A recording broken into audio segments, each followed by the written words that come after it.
Καλησπέρα σας. Το όνομά μου είναι Γεράσιμος Παπαδάτος και είμαι ψυχολόγος. Αλλά δεν είναι μόνο αυτός ο τίτλος αυτό που με καθορίζει. Είμαι κάποιος που αναζητά συνέχεια την αλήθεια πίσω από την εικόνα. Όχι τη δική μου αλήθεια, την αλήθεια των άλλων. Την αλήθεια των ανθρώπων που συναντώ καθημερινά στις συνεδρίες μου, στις φυλακές, πίσω από τους τοίχους των κοινωνικών κατασκευών που έχουμε φτιάξει για να κρυφτούμε από τον κόσμο. Είναι παράξενο, αλλά ταυτόχρονα όμορφο, πως μέσα από την ατομική και ομαδική ψυχοθεραπεία οι άνθρωποι μου αποκαλύπτουν τα πιο σκοτεινά τους μυστικά, τα πιο βαθιά τους τραύματα. Και η δουλειά μου είναι να κατανοήσω πως αυτά τα τραύματα, αυτές οι αλήθειες, συνδέονται με τη μεγάλη εικόνα της κοινωνίας, την κοινωνιολογία. Συχνά λέω ότι ο ψυχολόγος δεν αναλύει μόνο τα ατομικά όρια, αλλά και τα κοινωνικά.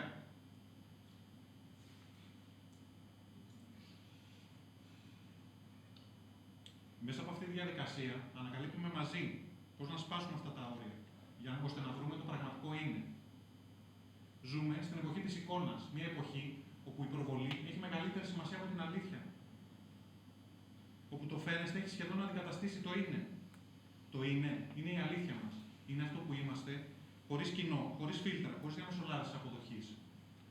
Είναι το παρελθόν μας, τα τραύματα, επιλογές, η διαδρομή που δεν πάντα φαίνεται. Το φαίνεστε είναι η προβολή.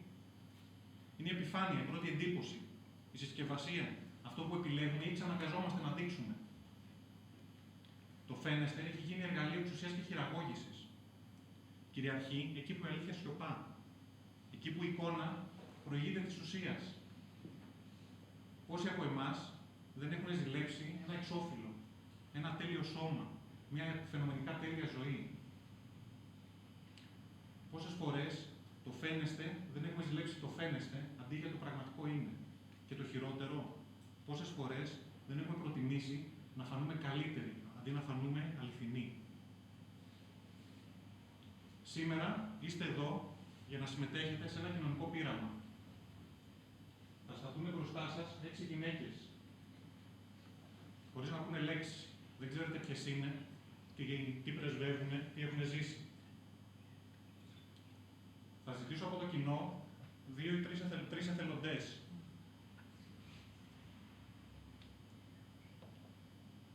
Που βάσει μόνο με την εικόνα θα πρέπει να αποφασίσουν τι πρεσβεύει κάθε μία από αυτές τις γυναίκες. 3 εθελοντές. Παρακαλώ, ελάτε.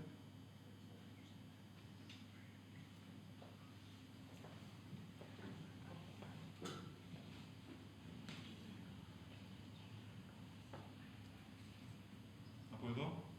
Ελάτε, παρακαλώ. Ευχαριστώ. Και ένας ακόμα, παρακαλώ.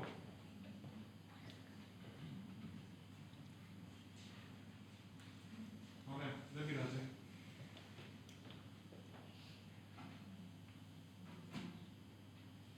Θα σας δώσω αυτές τις ταμπέλες.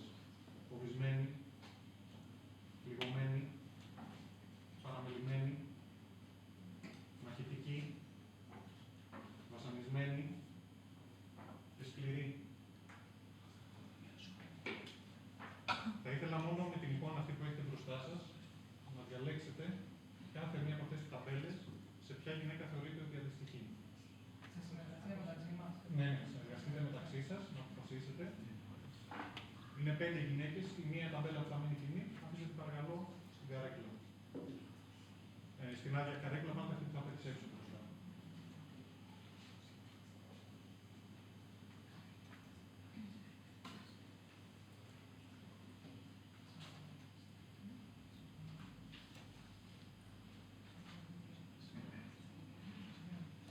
Όταν οι εθελοντές μας βάλουν τις ταμπέλες, θα αρχίσει η αποκάλυψη.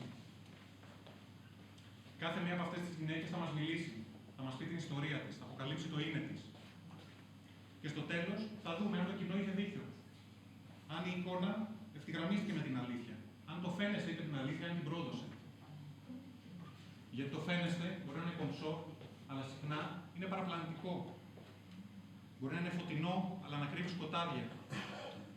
Μπορεί να φωνάζει σιγουριά, ενώ το είναι ουρλιάζει για βοήθεια. Το ερώτημα είναι, μπορούμε να δούμε τον άνθρωπο πίσω από την εικόνα ή έχουμε μάθει να μένουμε μόνο στην ταμπέλα. Μετά την αποκάλυψη, ίσως κάποιοι νιώσουν αμήχανα, ίσως άλλοι σοκαριστούν. Αλλά αυτή είναι και η δύναμη του πειράματος, να μας δείξει πόσο εύκολα, σχεδόν μηχανικά κρίνουμε. Γιατί δεν βλέπουμε πια ανθρώπους, βλέπουμε stories, δεν ακούμε ιστορίες ζωής, ακούμε εντυπώσεις, δεν ψάχνουμε την αλήθεια, μας αρκεί η εικόνα. Σήμερα σας προσκαλώ να αμφισβητήσετε το πρώτο βλέμμα. Και όπως και στην τραγωδία του Ευρυπίδη, να θυμάστε ότι το είδωλο δεν είναι πάντα αληθινό. Το φαίνεστε μπορεί να εντυπωσιάζει. Το είναι όμως απελευθερώνει.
Καλησπέρα σας. Συγγνώμη για την καθυστέρηση. Συγγνώμη, γιατρέ. Αλλά έπρεπε να κάνω κάτι πολύ σημαντικό. Θα σας τα πω όλα. Με λένε Βαρβάρα. Και δεν έχω χαϊδευτικό. Η μάνα μου από μικρή ήθελε να με φωνάζουν Άμπη. Ήταν Ελληνοαμερικάνα και δεν της άρεσαν τα ελληνικά χωριάτικα ονόματα. Όμως εγώ, ο πατέρας μου και η Σαρακατσάνισσα η γιαγιά μου θέλαμε το όνομα ολόκληρο και μας πέρασε. Λίγο στραβομουτσούνιασε αργότερα ο άντρας μου, αλλά τελικά πίστηκε ότι ταιριάζει με τον τζεκουράτο χαρακτήρα μου. Βλέπετε, εγώ έκανα πρόταση γάμου στον άντρα μου. Άμα περίμενα από αυτόν πρόταση και δαχτυλίδι, ακόμα γεροντοκόρη θα ήμουνα. Όχι ότι δεν μ' αγάπαγε, φωτιά να πέσει να με κάψει. Αλλά να, πώς να σας το πω, ήτανε λίγο μαμάκης. Έκανα που λέτε μια καλή οικογένεια με τη γέννηση του γιού μου. Το χάρηκα πάρα πολύ που έκανα γιο. Μη σας πω ότι το υπερηφανεύτηκα κιόλας. Γιατί θυμήθηκα ένα δάσκαλο που μας έλεγε ότι το δυνατό φύλο δεν είναι οι άντρες, αλλά οι γυναίκες που κάνουν άντρες. Έτσι έβαλα σκοπό της ζωής μου να τον κάνω άντρα δυνατό. Ποτέ μου δεν τον μάλωσα όταν ερχόταν με τα γόνατα καταματωμένα και τη μούρισα να είχε φάει χώμα. Μάλιστα εμπόδιζα τον άντρα μου να τον χαϊδολογήσει και να τον παρηγορήσει. Αυτό μας έλειπε. Να τον κάνω μαμάκια.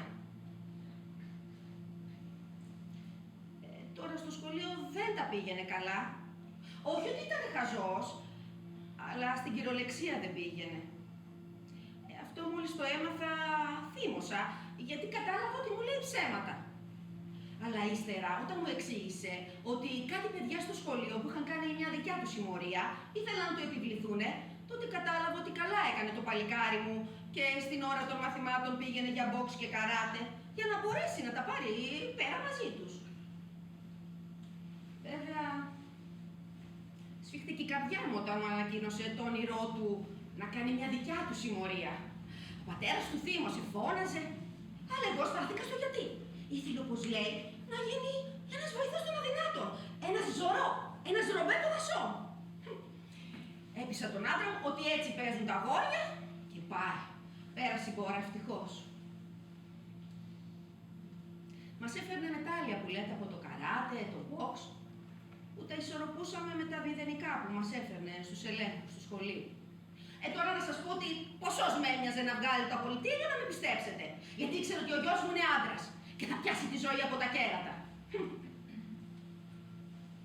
Ήθελε, όπως μου είπε, να ανοίξει μια δικιά του σχολή με πολεμικές τέχνες και γιατί όχι να συνεχίσει να ασχολείται με τον πρωταθλητισμό. Μαζί με αυτό βέβαια μου είπε και για τα αναβολικά που έπρεπε να παίρνει. Τι να κάνω, άντρας ήταν. Χαιρόμουν που λέτε κάθε φορά που έβλεπα τις γκόμενες να του ρίχνουν πονηρές ματιές. Μάλιστα, μια μέρα τον είδα να σεριανίζει με μια μαυρομαλούσα και όταν κοιταχτήκαμε μου έκλεισε το μάτι καμαρώνοντας. Όμως την άλλη μέρα το πρωί δεν ήρθε. Ούτε το μεσημέρι, ούτε το βράδυ. Άρχισαν να μου μπαίνουν ψήλοι στα αυτιά. Αλλά δεν το έδειξα να μην καταλάβει τίποτα ο άντρας μου. Το άλλο πρωί ξύπνησε χτύπησε η πόρτα. Ήταν δυο αστυνομικοί. Δεν ανησύχησα γιατί είχαν ξανάρθει.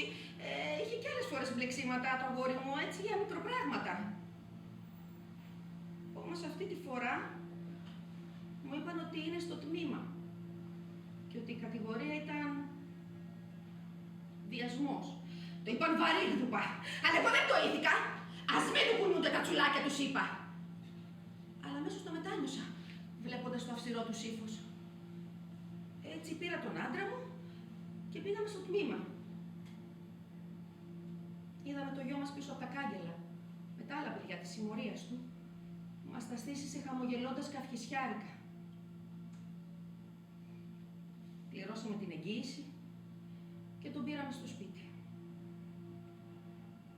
Ο άντρας μου είπε ότι έπρεπε να βρούμε δικηγόρο για τη δίκη.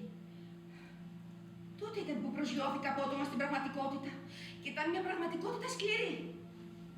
Λύσαμε το κομπόδεμα, πληρώσαμε τον δικηγόρο που μας σύστησε να πούμε ότι τα ήθελε και μικρή, γιατί φορούσε κοντά σορτσάκια και είχε τον αφαλό απ' έξω. Αυτό ήταν να ακούσω για να κορώσω. Όλα τα τσουλάκια που κυκλοφορούν στους δρόμους και ανάβουν τους άντρες με τα νάζια και τα καμώματά τους. Ύστερα μιξοκλαίνε και το παίζουν αν ήξερες. Δεν ήξερες, κυρά μου, ότι κυκλοφορούν στον δρόμο άντρες σπίρτα αναμένα, έτοιμα να ανάψει φωτιά που τους καίει στα σκέλια. Η γιαγιά μου σαρακατσάνισα με έλεγε: το αρσενικό είναι ανολυτό. Το θελικό να μαζεύεις. Την ημέρα της δίκης έντυσα το γιο μου με κουστούμι. Έκρισα τα μπαράτσα του κάτω από το σακάκι, του είπα να είναι σοβαρός και να κόψει αυτό το λοξό το γελάκι και να μην φοβάται τίποτα. Εγώ είμαι εδώ. Όταν όμως μπήκε η μικρή μέσα, δεν είπα λέξη. Ήταν ένα κοριτσάκι ξανθό. Το έκανες, δεν το έκανες 16 χρονών. Με τα μάτια τούμπανο από το κλάμα. Λύγησα προς στιγμή. Αλλά κοίταξα το γιο μου και ακολούθησα τη γραμμή του δικηγόρου. Ο δικηγόρος μας που λέτε ήταν ακαταπέλτη στην υπεράσπιση του. Έθαψε τη μικρή και όλα τα τσουλιά που κυκλοφορούν στους δρόμους και ανάβουν τους άντρες. Να αγιάσει το στόμα του. Άντρας ήταν το αγόρι μου, φυσιολογικός. Και όχι, ξέρετε.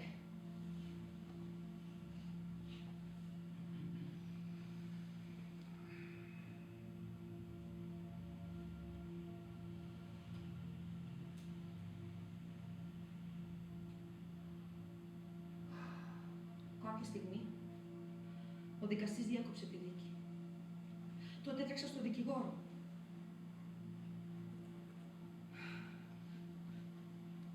Και μας είπε ότι είχε ανακοινωθεί ότι είχαν γίνει κι άλλοι βιασμοί.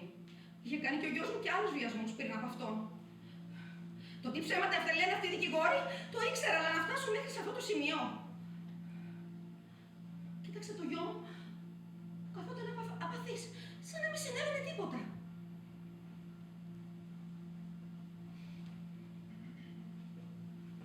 Ήταν η πρώτη φορά που κλονίστηκα, αλλά δεν το έδειξα. Ίσα-ίσα κοίταξα το γιο μου. Να του δώσω κουράγιο. Το κουράγιο βέβαια αυτό μου κόπηκε. Όταν μπήκε μέσα στο δικαστήριο η δεύτερη μάρτυρας κατηγορίας. Μου περιέγραψε το βιασμό της με τα μάτια χαμηλωμένα κάτω, αλλά με περιγραφές που σου σήκωνα την τρίχα πάνω. Μάλιστα έδειξε τα σημάδια από τα δεσίματα που της είχε κάνει ο γιος μου. Κοίταξε τον δικηγόρο. Του έκανα νόημα, φτιαχτό. Όμως αυτός δεν μου έδωσε σημασία. Γιατί είχε να αντιμετωπίσει κι άλλες δύο κοπέλες που είχαν έρθει να περιγράψουν την περιπέτεια και το βιασμό τους. Σαν δεν τρέπονται, λέω εγώ, κορίτσια πράγμα, να λένε τέτοιες λεπτομέρειες.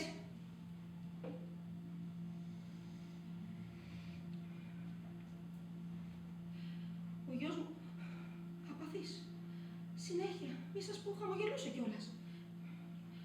Ο άντρας μου έβραζε από το θυμό του.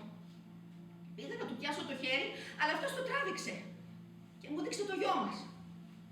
Και μου είπε, κοίτα τι φτιάξαμε. Με μορφή μου το είπε.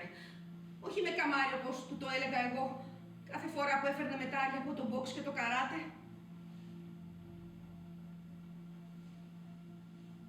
Τότε άρχισα να αναρωτιέμαι. Λες να είναι αλήθεια όλα αυτά που του καταμαρτυρούν. Την απάντηση την πήρα από το στόμα του δικαστή. Ένοχος. Και μάλιστα χωρίς ελαφρυντικά. Το τι έγινε στην αίθουσα δεν μπορείτε να το φανταστείτε. Φωτογράφοι, δημοσιογράφοι τρέξανε στο γιο μου, έτρεξα κι εγώ. Να τον πλησιάσω, αλλά δεν μπόρεσα καν να πάω κοντά του. Μπόρεσα όμως να ακούσω την απάντηση σε μια ερώτηση που του έκανε ένας δημοσιογράφος. Το ρώτησε, μα γιατί βρε αγόρι μου τα κάνεις όλα αυτά, αφού είσαι νέος, ωραίος, θα μπορούσες να έχεις όποια ήθελες. Ξέρετε τι του απάντησε? Γιατί έχει άλλη γλύκα. Αυτό του είπε. Τα άκουσα με τα αυτιά μου. Δεν είναι δυνατόν. Τον κοίταξε ανάμεσα από τους δημοσιογράφους, με κοίταξε κι αυτός και χαμήλωσε το βλέμμα. Παραπέρα δεν είδα. Πήρα τον άντρα μου και φύγαμε στο σπίτι. Κλείσαμε τα παράθυρα, τις πόρτες. Άλλωστε δεν ήθελα να δω κανέναν. Είχα ατονία. Για μέρες ήμουνα στο κρεβάτι. Δεν μπορούσα να κουνηθώ. Έτρωγα. Κι όσο και λίγο κι αν έτρωγα, έκανα συνέχεια μετούς. Τόσο ήταν το φαρμάκι που πήρα από το δικαστήριο αυτό. Πέρασαν όμως κάμποσες μέρες και εγώ δεν γινόμουν καλά. Έτσι αποφάσισα να πάω στο γιατρό. Έβαλα μια φαρδιά ζακέτα, έβαλα και ένα μαντίλι για να μην με γνωρίσουν. Και πήγα στο γιατρό. Εκείνος μετά από εξετάσεις ρώτησε κάτι παράξενο. Πότε, λέει, είχατε περίοδο τελευταία φορά? Μα τι είναι αυτά που με ρωτάτε, γιατρέ? Πού να θυμάμαι τώρα, με τόσο που πέρασα, με τα δικαστήρια και όλα αυτά. Το μυαλό μου πήγε στο κακό. Και στη σαρακατσάρισα τη γιαγιά μου και τον καρκίνο που είχε περάσει. Μάλλον της έμοιασα. Παναγία μου. Όμως ο γιατρός μου είπε με σοβαρό ύφος. Είστε έγκυος. Έγκυος. Αποκλείεται. Το σοκ της εγκυμοσύνης βέβαια δεν ήταν τίποτα μπροστά στο σοκ της αποκάλυψης του μωρού. Θα κάνεις κορίτσι μου, χαμογελώντας. Κι εγώ λιποθύμησα. Από εκείνη την ημέρα, κάθε βράδυ, βλέπω όνειρα, όχι όνειρα, εφιάλτες βλέπω. Βλέπω κάθε βράδυ, ξανά και ξανά, ότι βιάζουν την κόρη μου. Και εγώ είμαι από μακριά και δεν μπορώ να την πλησιάσω, να τη βοηθήσω. Και μετά ξυπνάω και δεν μπορώ να πάρω ανάσα. Και δεν μπορώ. να ανασάρω.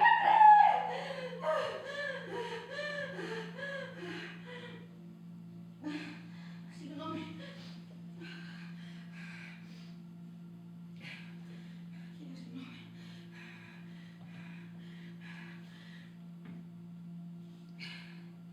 Εχθές το πρωί ήρθε στο σπίτι μας ο δικηγόρος, ο καλοπληρωμένος. Και μας είπε ότι θα κάνει έφεση για να μειωθεί η ποινή του γιού μου, που δεν σας είπα, ήταν 20 χρόνια. Αλλά για να γίνει αυτό, ο κατηγορούμενος πρέπει να συμφωνήσει, να υποβληθεί σε ευνοχισμό με ενέσεις. Και ήρθε στους γονείς, γιατί η γνώμη των γονιών, λέει, έχει μεγάλη βαρύτητα. Να το το σκεφτούμε και να αποφασίσουμε. Να αποφασίσω τι! Έχω άραγε κάτι να σκεφτώ. Πείτε μου. Σήμερα το πρωί πήγα και υπέγραψα. Πρώτη. Από εκεί έρχομαι.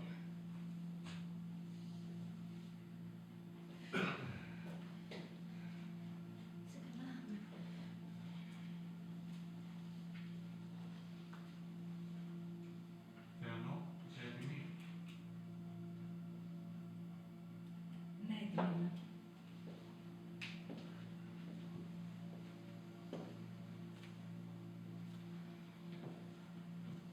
Με λένε Θεανό, όπως έλεγα τη μάνα του πατέρα μου. Γυναίκα με βυζαντινή καταγωγή και αυτοκρατορικό όνομα. Η μάνα της μάνας μου ήθελε να με ονομάσουν Σμαράγδα γιατί είχα τα πράσινα μάτια της. Στην Κολυμπήθρα ήρθε το όνομα της γιαγιάς Θεανός και μαζί η κατάρα της γιαγιάς Σμαράγδας. Να θέλω και να μην μπορώ. Είναι αρρώστια και πέθανε ξαφνικά και η κατάρα έμεινε εκεί. Να με σημαδεύει, καθώς δεν μπόρεσε να την αρνηθεί. Στα 16 μου βρέθηκα παντρεμένη με έναν καλό άνθρωπο, με ροκαματιάρι, αλλά γέρο. 4 κορίτσια μου έκανε. Η συνήθειά του να πίνει ένα ακόμα ποτηράκι τον οδήγησε στο νοσοκομείο, καθώς αρρώστησε βαριά. Το σπίτι άδειασε, τα χρέη μαζεύτηκαν. Αναγκάστηκα να πάω στο εργοστάσιο για να ζήσω εγώ και να μεγαλώσω και τα παιδιά μου. Δούλευα σιωπηλά και σεμνά. Συνήθεια βλέπω τα μικράτα μου να έχω το κεφάλι πάντα κάτω και το βλέμμα χαμηλά. Τόσο χαμηλά που εκείνη την ημέρα ούτε που κατάλαβα πως έσπασε η μηχανή δίπλα μου. Ξαφνικά βρίσκομαι πεσμένη στο πάτωμα και το αφεντικό να μου κρατάει το χέρι και να με κοιτάζει έντονα στα μάτια, λες και με έβλεπε πρώτη φορά. Δεν είχα κάτι σοβαρό.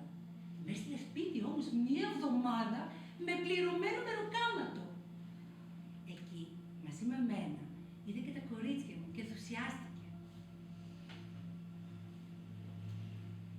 Όταν επέστρεψα στο εργοστάσιο, το αφεντικό ήταν συνέχεια εκεί, πάντα δίπλα μου. Τα μάτια του δεν ξεκολλούσαν από κοντά μου. Δεν μπορώ να το πιστέψω. Ξαφνικά, μου στάει το χέρι της πρωτότουρκης. Πήδηξε τη χαρά της η μικρή, που κοριτσόπουλο ακόμα θα είχε δίπλα της το νεαρό και όμορφο προστασιάρχη. Ο γάμος ήταν λαμπερός και εγώ όμορφη μου με το πράσινο φόρεμα δώρο του γαμπρού. Τονίζει τα πράσινα μάτια σου, που σιγοψιθυρίζει. Η καρδιά μου πάει να σπάσει, αλλά στο μυαλό πάντα αυτή η κατάρα να θέλω και να μην μπορώ. Δάκρυα τρέχουν από τα μάτια μου καθώς συνειδητοποιώ τη ζωή που έχασα, τη ζωή που έφυγε έτσι μέσα από τα χέρια μου. Και ξαφνικά εμφανίζεται ο διάολος μεταμορφωμένος με τη μορφή του γαμπρού. Το χέρι μου πιάνει και μου ομολογεί τον έρωτά του. Προειδοποιεί όμως πως αν δεν έχει εμένα θα καταστρέψει όλες μου τις κόρες. Καταραίω. Το κρασί κατηγορώ. Σχόλας ο γάμος.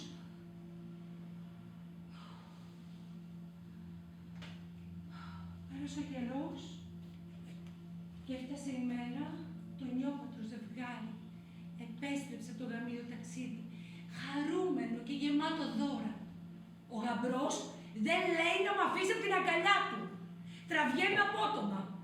Χωρίς να χάσει καιρό αυτός, στρέφεται στη δεύτερη κόρη μου. Έχοντας πάρει το μαθημά μου, υποκύπτω στην επιθυμία του και φορώ το πράσινο ζακετάκι μου είχε φέρει στα δώρα. Στον καθρέφτη βλέπω μια όμορφη και νέα γυναίκα, με απελπισμένα μάτια όμως. Γιατί με αφήνεις να γίνω μετέρας? γυρίζει πίσω μου και εξαφανίζεται. Μάτι δεν άρχισε όλη νύχτα. Το πρωί, στο γραφείο του στο εργοστάσιο, λυπήσουμε! Σε παρακαλώ, λυπήσουμε, του λέω! Εμένα, ποιος θα με λυπηθεί που μείνες τώρα πέλαγοδρομό στην άκρη αγάπη σου? Έλα να σκοτώσουμε τον άντρα σου και να ζήσουμε. Μακριά να φύγουμε. Η κόρη σου μια χαρά θα την περάσουν το εργοστάσιο. Τρέχω μακριά από τον άκραδο με την εικόνα του σκοτωμένου μου γενικά. Επιστρέφω σπίτι και η κόρη μου εκεί να κλαίει για τους ανεξήγητους θυμούς του άντρα της. Μην ανησυχείς. Από τη δουλειά θα έρθει, της λέω. Και για χάρη της, συμφωνώ να τρώμε τακτικά στο σπίτι τους. Εκεί, στο μεγάλο καθρέφτη, για πρώτη φορά με βλέπω ολόκληρη. Το πράσινο φόρεμα τονίζει τα μάτια μου. Ξαφνικά νιώθω τα χέρια του στη μέση μου, ανατριχιάζουν. Τα δεσμά σφίγγουν όλο και περισσότερο. Εκεί στο μεγάλο καθρέφτη με τραβάει και την επόμενη φορά και μου λέει «Κοίτα, πόσο ταιριαστό ζευγάρι είμαστε». Χάνομαι. Θέλω να φύγω. Φοβάμαι το γαμπρό μου. Φοβάμαι μην υποκύψω. Φοβάμαι εμένα.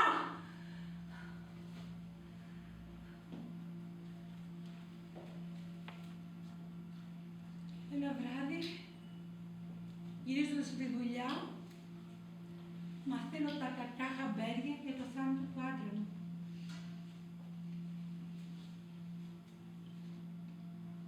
Μαυροφορέθηκα, χωρίς να αρχίσω δάκρυ. Ο συγχωρεμένος μου είχε φάει τη ζωή. Κίνησα να πάω στο νοσοκομείο να πάρω το πτώμα του να το θάψω. Το κουβάρι του, σκεπασμένο με ένα σεντόνι. Ξαφνικά η ματιά μου πέφτει στο πρόσωπό του, μαύρο. Μία χαρακιά στο λαιμό. 2 σταγόνες αίμα ξερό. Το σκεπάζω γρήγορα. Την επόμενη μέρα, στη λειτουργία της αφής, όχι σας παρακαλώ, μην ανοίξετε το φέρετρο. Όχι, είναι άρρωστος, όχι, όχι. Ανασένω, ανακουφισμένη όταν καταλαβαίνω πως ο συγχωρεμένος θα πάρει μαζί του το μυστικό του θανάτου του. Δίπλα στην κόρη μου κάθεται ο άντρας της. Οι ματιές μας σμίγουνε για μία στιγμή. Στιγμή όμως ικανή να μοιραστούμε το κρίμα. Αυτός την άλλη μέρα στο γραφείο του μου ομολογεί «Ναι, εγώ το έκανα! Το έκανα γιατί σ' αγαπώ! Το έκανα για να σου δείξω πόσο σ' αγαπώ και τι θα κάνω ακόμα για να σ' έχω! Τρέχω μακριά του, με προλαβαίνει!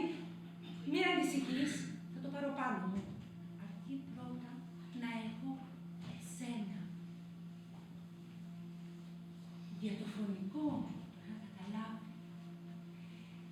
Η δύναμη της αγάπης του με τάραξε. Το τι μπορούσε να κάνει για αυτή με τρόμαξε.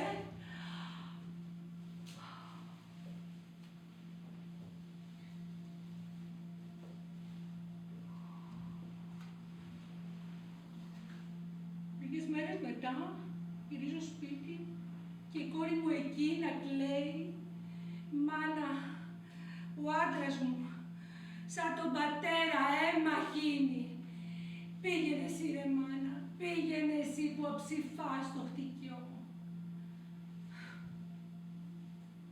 Για χάρη της, νυχτοπερπατώντας, άνοιξαν την πόρτα του σπιτιού τους με τα κλειδιά της. Βάλθηκα να μαγειρεύω. Μόνο τώρα τα χέρια του στη μέση μου ένιωσα. Με την πουτάνα σαν όπλο καθίσαμε να φάμε. Αύριο πάλι, Την επόμενη του φώναξα. Εγώ δεν θέλω να ξανάρθω. Έλα όμως που ξαναγυρνάω στο σπίτι και η κόρη μου έχει βρει την αδελφή της. Σε παρακαλώ, αδελφούλα μου, πήγαινε σε παρακαλώ να μαγειρέψεις εσύ για τον άντρα μου. Αφήστε κορίτσια, μην κολλήσει καμιά σας τίποτα, αφήστε το. Νερβώνουν τα σκαλιά του σπιτιού τους και πετιέται αυτός από την κρεβατοκάμαρα. Το μυαλό του δεν το είχε στο φαγητό, παρά μόνο σε μένα. Τα μάτερα μου βγάζει.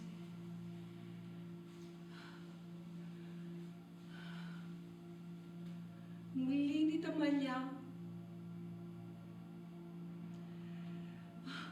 και ρίχνει πάνω ένα μπουκάλι μυρωδικά.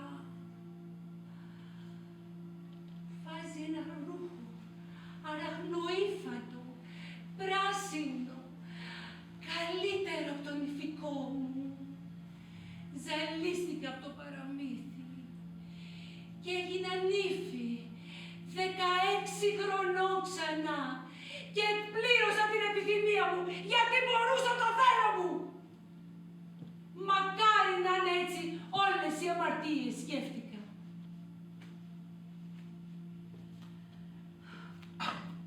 Ούτε όμως η βροχή που ανελαίητα πέφτει πάνω μου στον δρόμο για το σπίτι κατορθώνει να ξεπλύνει τα κρίματα και τις αμαρτίες τι πριν και τις πετάμε περίμενα. Σε ευχαριστώ, μάνα, λέει η κόρη μου και αποκοιμήθηκε. Εγώ όμως τα μάτια δεν μπορούσα να κλείσω, γιατί ήξερα πως αν τα έκλεινα πάλι εκεί μαζί του θα βρισκόμουν.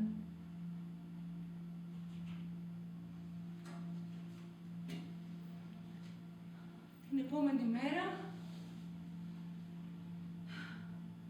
ο νεκροθάφτης και ο αστυνόμος έξω από την πόρτα. Φώνησα! Με καλούν. Όχι, όχι, δεν το έκανα εγώ, όχι! Δεν με πιστεύουν.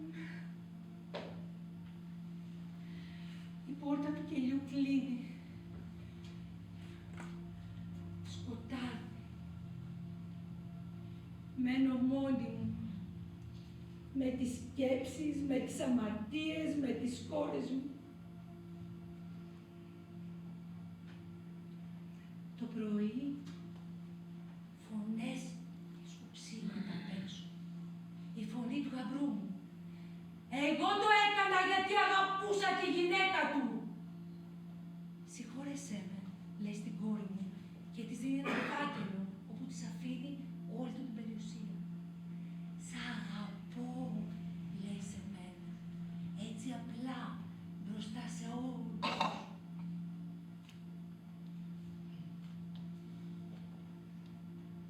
Μείναμε μόνες, ακίνητες, αμήλυτες. Και αυτή σηκώθηκε, άνοιξε την πόρτα και έφυγε. Ξέρω πόση ώρα πέρασε εκεί. Μετά κίνησα κι εγώ για να πάω για το σπίτι. Το σπίτι άδειο. Τα κορίτσια στην πρωτότου. Βούηξε ο τόπος από την κατακραυγή. Και έρχομαι εγώ εδώ τώρα, που μέρες, μήνες, χρόνια έρχομαι και βλέπω το φυλακισμένο. Πέστε μου, εγώ γιατί δεν πλήρωσα για τις αμαρτίες μου. Γιατί!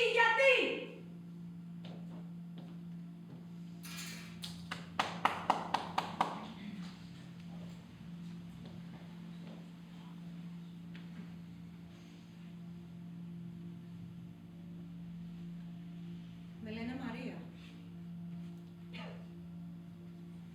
Διαλέγω αυτό το όνομα, γιατί θέλω να κρύψω το αληθινό μου. Ντρέπομαι για το όνομά μου, όπως ντρέπομαι και για τον τίτλο μου. Δεν λέω πως είμαι μάνα, λέω πως έχω μια κόρη. Μόνο το πτυτικό ρήμα «έχω» μου ανήκει, όχι ο τίτλος.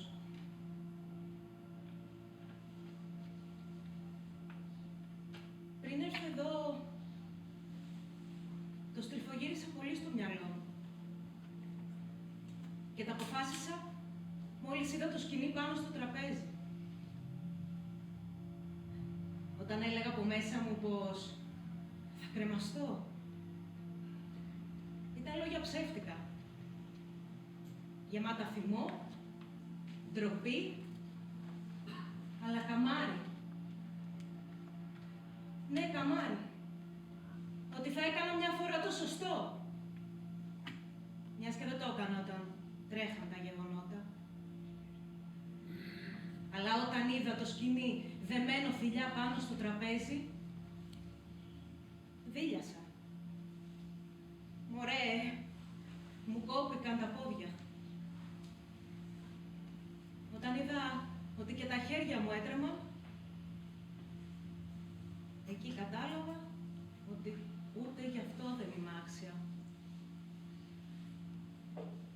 Μια φλούδα στο ποτάμι είμαι. Έτσι με είχε πει η μάνα μου κάποτε. Και εγώ την είχα χτυπήσει με την πατσαβούρα που κράταγα. Το χτύπημα πιο πολύ τη λέρωσε, παρά την πόνεσε. Όμως αυτό το πόνο μου το χτύπαγε μια ζωή. Μέχρι που πέθανε. Τη βρήκα ένα πρωί κοκαλωμένη πάνω στην κασέλα. Μη βιαστείτε να με κακολογήσετε. Γιατί για ό,τι μου συνέβαινε, κύριο φταίχτη έβρισκα τη μάνα μου. Έτσι το είχα φτιάξει στο μυαλό μου και έτσι πορευόμουν για να μην τρελαθώ. Γιατί μην νομίζετε ότι δεν κουράστηκα. Δεν παιδεύτηκα να μην στρίψει το μυαλό μου στη γωνιά της τρέλας.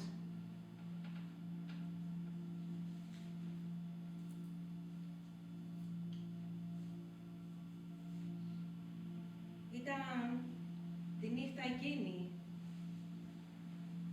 που άκουσα την πόρτα να κλείνει σιγά σιγά. Και αυτό το σιγά σιγά μου προξένησε την προσοχή ότι κάποιος κρυφοπερπατούσε.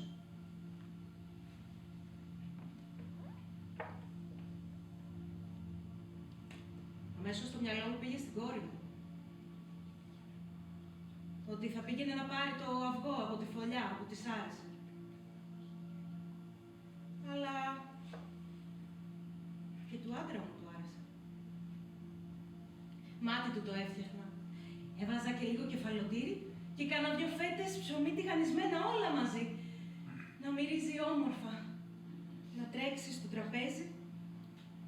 Να φάει με τα χέρια του άπλυτα.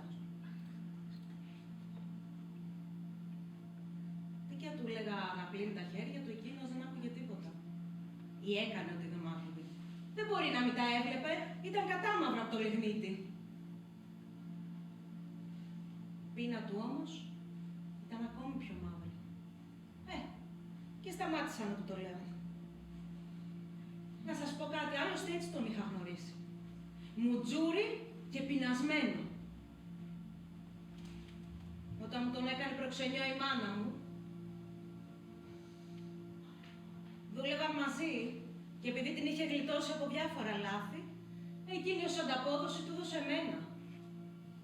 Όπως σας το λέω. Τον έφερε μια μέρα πεινασμένο και μου είπε «Φτιάξε αυγά μάτια στο τηγάνι». Έτρεξα κι εγώ, πήγα στο κοτέτσι, πήρα 2 αυγά, του τα έφτιαξα στο τηγάνι. Τα κούμπησα στο τραπέζι. Όση ώρα τα μαγείρευα, ένιωθα τα μάτια του καρφωμένα στην πλάτη μου. Μπορεί και στον κόλλο μου. Κάθεσα να φάω, μου ρίξε μια γρήγορη ματιά στα μούτρα να δει πώς είμαι και ρίχτηκε στο φαΐ. Μιλιά δεν έβγαλε κανείς μέχρι να φάει εκείνο το αρκούδι στην κουζίνα μας. Εγώ του ρίξα μια ματιά, αλλά σκιάχτηκα έτσι όπως τον είδα, μαύρο, μουτζουρωμένο. Στο πρόσωπό του ξεχώριζαν μόνο τα δόντια και οι ζάρες που είχε. Ναι, είχε ζάρες, γιατί ήταν και κομματάκι μεγάλο σαν τον πατέρα μου. Έτσι το θυμάμαι κι αυτόν όταν γύρναγε από τη δουλειά. Πριν πεθάνει και φτάσουμε στην ανέχεια. Για αυτή την ανέχεια μου μίλησε η μάνα μου και μου είπε ότι έπρεπε να τον παντρευτώ για να μας ξελασπώσει. Τι και ξεφώνιζα εγώ.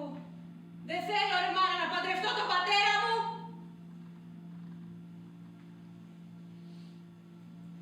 Εκείνη δεν άκουγε τίποτα.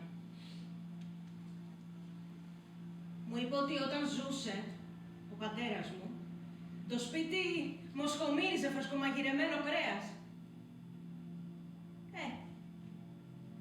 Αυτές οι αναμνήσεις των ξεχασμένων φαγητών με έκαναν να παντρευτώ τον πατέρα μου, που με δόξα και τιμή έγινε άντρας μου στην εκκλησία του χωριού. Θα ήμουνα, δεν θα ήμουνα 15 χρονών. Ένα σαμιαμίδι ήμουνα. Χάθηκα στην αγκαλιά του, που πήγε να με χορέψει στο γλέντι. Το είδε τα τέρια στο αυτός, το είδαν και οι γύρω μας και σταμάτησε το χορό στη μέση. Από τότε δεν με ξαναχόρεψε ποτέ. Η αλήθεια είναι ότι είχε δίκιο η μάνα μου. Το σπίτι μοσκομύρισε φρεσκομαγειρεμένο κρέας. Τώρα ήμουνα εγώ η νοικοκυρά του σπιτιού. Και εκείνη την έβαλα να κοιμάται στην κασέλα που κοιμόμουν από πριν. Πήρα το δωμάτιό της, πήρα το διπλό κρεβάτι.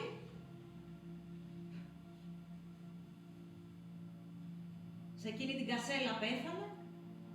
Σε εκείνη βάλαμε αργότερα το κορίτσι που γέννησα. Γιατί από το τρίξιμο στους σουνιέδες, το ξυπνάγω, μάριζε τις τσιρίδες. Φώναζε ο πατέρας του, τη μια βρισιά μετά την άλλη του έσουρνα. Αυτές τις βρισιές δεν τις σταμάτησε όταν μεγάλωσε λιγάκι. Που του φέρνε το νερό του φέρνε τα παπούτσια του να βάλει. Τη σταματούσε μόνο όταν πήγαινε και του φέρνε το φρέσκο αυγό από τη φωλιά. Και της έμεινε κουσούρι. Να της αρέσουν τα αυγά. Όχι μόνο γιατί σταμάταγε τις βρισιές ο πατέρας της, αλλά της άρεσε να τα ρουφάει κιόλας. Μόλις το πήρε είδηση αυτό ο πατέρας της, την έβρισε, τη μάλωσε και την έβηρε. Εντάξει, όχι δυνατά όπως έδερνε εμένα. Μια-δυο ξυλιές της έριξε στον ποπό. Εμένα με έδερνε με τη ζώνη.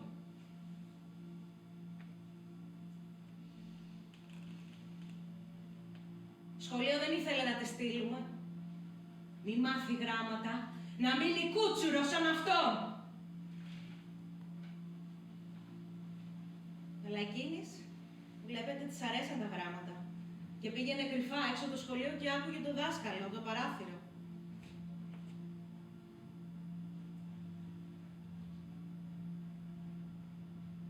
Τι σας έλεγα.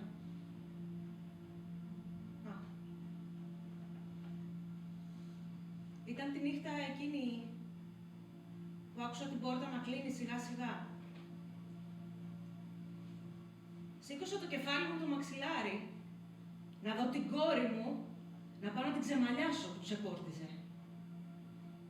Όμως την είδα ξεμαλιασμένη να περπατάει σκυφτά. Και πριν προλάβω να σηκωθώ, άκουσα πάλι την πόρτα να ανοίγει. Και από πίσω ήταν ο πατέρας της. Ξεμαλιασμένος κι αυτός.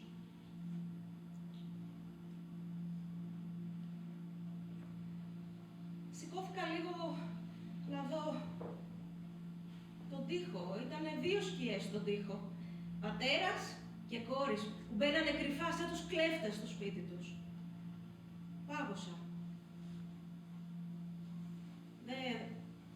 Δεν κούνησα όμως. Άκουσα τη μικρή να μυξοκλαίει στην κασέλα. Αλλά έκανα πως κοιμόμουν. Γράμματα δεν ξέρει το μυαλό μου. Αλλά η καρδιά ξέρει να καταλαβαίνει το κακό. Γιατί κακό ήταν αυτό που συνέβαινε εκείνη τη νύχτα στο σπίτι μας. Έψαχνα να βρω το γιατί σε 2 ερωτήσεις. Λέω, μα γιατί ο άντρας μου δεν δούλευε αφού ήταν νυχτερινός. Η κόρη μου γιατί έκλαιγε στα σιωπηλά. Εκείνη όταν την τσίπαγε ο κόκορας, χάλαγε τον κόσμο, την άκουγε όλη η γειτονιά. Ότι πονούσε. Φαίνεται τώρα πονούσε και δεν ήθελε να την ακούσει κανένας. Με τα πολλά σκέφτηκα ότι ίσως ο πατέρας της την έδιρε και απλά δεν θέλω να το μάθω. Αλλά γιατί να τη δει. Ίσα ίσα που το βράδυ του φτιάξει τα αυγά. Τα αυγά τα μάτια στο τηγάνι. Ναι, τώρα που μεγάλωσε λίγο, εκείνη του φτιάχνει το αγαπημένο του φαγητό. Και αυτός πολύ την αγάπησε τώρα που μεγάλωσε. Σταμάτησε και τις βρισχές. Θα μου πεις, κι αυτή είναι σαν μια μύδη, είναι όπως ήμουν εγώ τότε. Αλλά δεν είναι και μωρό να κλαίει τα βράδια.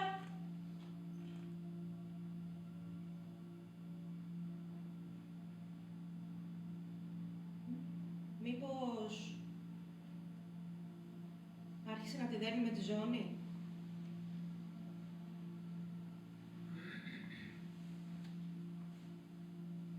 Αυτό σκέφτηκα και μου ήρθε στο νου το μετά τη ζώνη.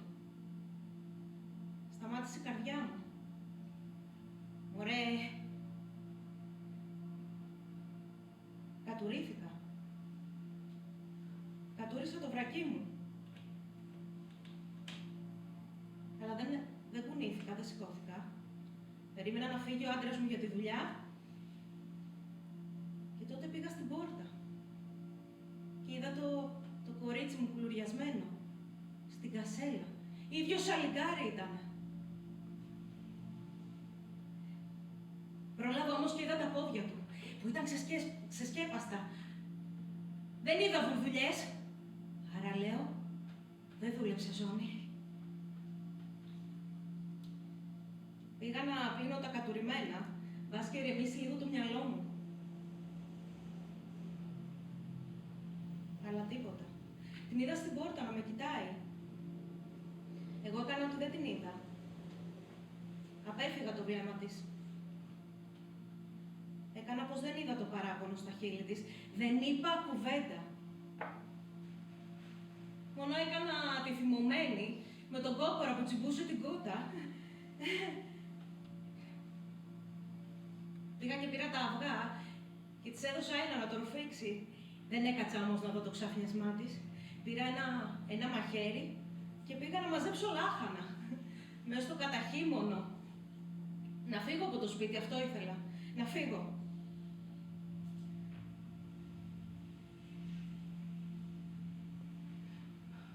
Μην με ρωτήσετε γιατί δεν μίλησα. Αυτή την ερώτηση την έχω κάνει πολλές φορές από τότε στον εαυτό μου. Και η απάντηση είναι... Την πήρα την απάντηση. Αφού είχα χάσει πρώτα όλα μου τα μαλλιά. Δεν μίλησα, γιατί φοβόμουν θα με σάπιζε στο ξύλο. Μπορεί να με άφηνε και ανάπηρη. Δεν μίλησα ούτε τότε, ούτε μετά, που έβλεπα συχνά πυκνά πατέρα και κόρη να γυρνάνε ξεμαλιασμένοι από το κοτέτσι. Μόνο έβριζα και καταριόμουν τη μάνα μου, που με πούλησε σε αυτό το αρκούδι, που πριν 30 ρίσο έμοιαζα με γριά. Γιατί ρε μάνα! Γιατί μου το έκανες αυτό!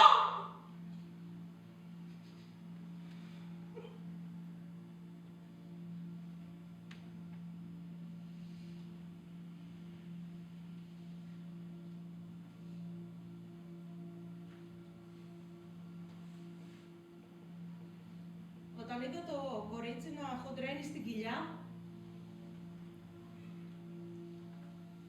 κάτι ξύπνησε μέσα μου. Μια φωνή μου τρύπαγε τα αυτιά μου, έλεγε «Θα γεννήσει το αδερφάκι της». τότε θυμήθηκα πως ήμουν μάνα. Πως ήμουν κι εγώ κορίτσι κάποτε.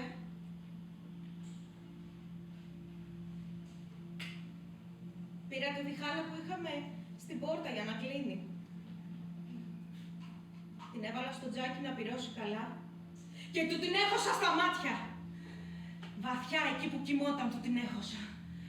Βλέπετε, στην καρδιά δεν μπορούσα να την χώσω, αλλά στα μάτια που ήταν και μαλακά, του την έχωσα με όλη μου τη δύναμη. Με πιτσίλεσαν τα αίματα, αλλά το ευχαριστήθηκα. Αυτός πάλευε να σηκωθεί ουρλιάζοντας να με πιάσει. Πού να με δει όμως ο τυφλός. Πήρα το κορίτσι μου και έκλεισα την πόρτα και φύγαμε. Την κλείδωσα. Πήγα στο κοτέτσι, πήρα ένα σάκο γιατί είχα κρύψει κάτι λίγα ρούχα εκεί και περπατούσαμε. Το κορίτσι ήταν από πίσω μου, ακολουθούσε, αλλά δεν μίλαγε γιατί ξέχασα να σας πω πως από εκείνη την πρώτη νύχτα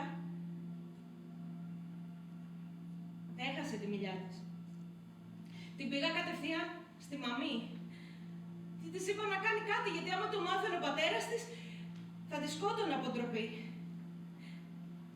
Εκείνη δεν ρώτησε πολλά, γιατί ήξερε την τέχνη της απαλλαγής. Εγώ όμως δεν ήξερα τους πόνους που θα τράβαγε το κορίτσι μου.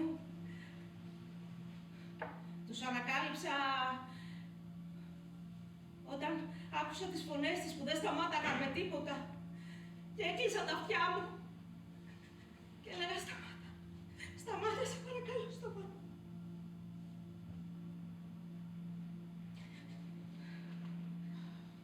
Και σταμάτησε.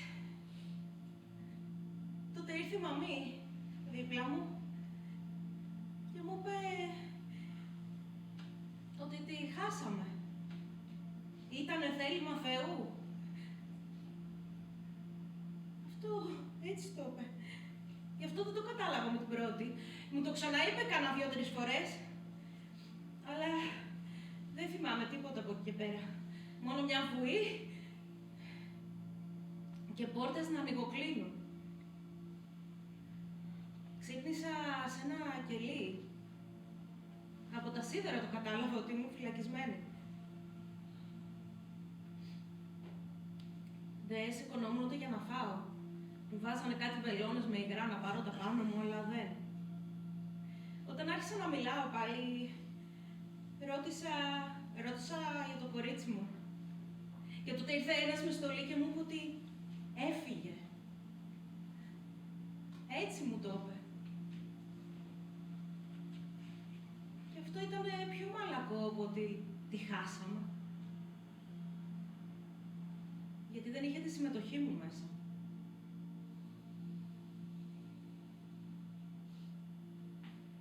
Για τον πατέρα της δεν ρώτησα, αλλά μου είπαν ότι έπεσε στο τζάκι και πήρε φωτιά ολόκληρος. Μαζί και όλο το σπίτι. Ρώτησα όμως για το κοτέτσι, αν γλίτωσε. Και όταν μου είπαν ότι γλίτωσε, τους είπα να μου φέρουν εκείνο το σκοινί που είχα δεμένο φιλιά. Εκείνοι βέβαια μου αρνήθηκα. Τότε άρχισα εγώ τις τσιρίδες και με τα πολλά για να ηρεμήσουν κι αυτοί, να αρχίζω να τρώω κι εγώ, μου το φέραμε. Από τότε κοιμάμαι κάθε μέρα αγκαλιά του. Γιατί ξέρω ότι αυτή θα είναι η πόρτα για να πάω να συναντήσω το κορίτσι μου. Να του εξηγήσω το γιατί. Το δικό μου γιατί.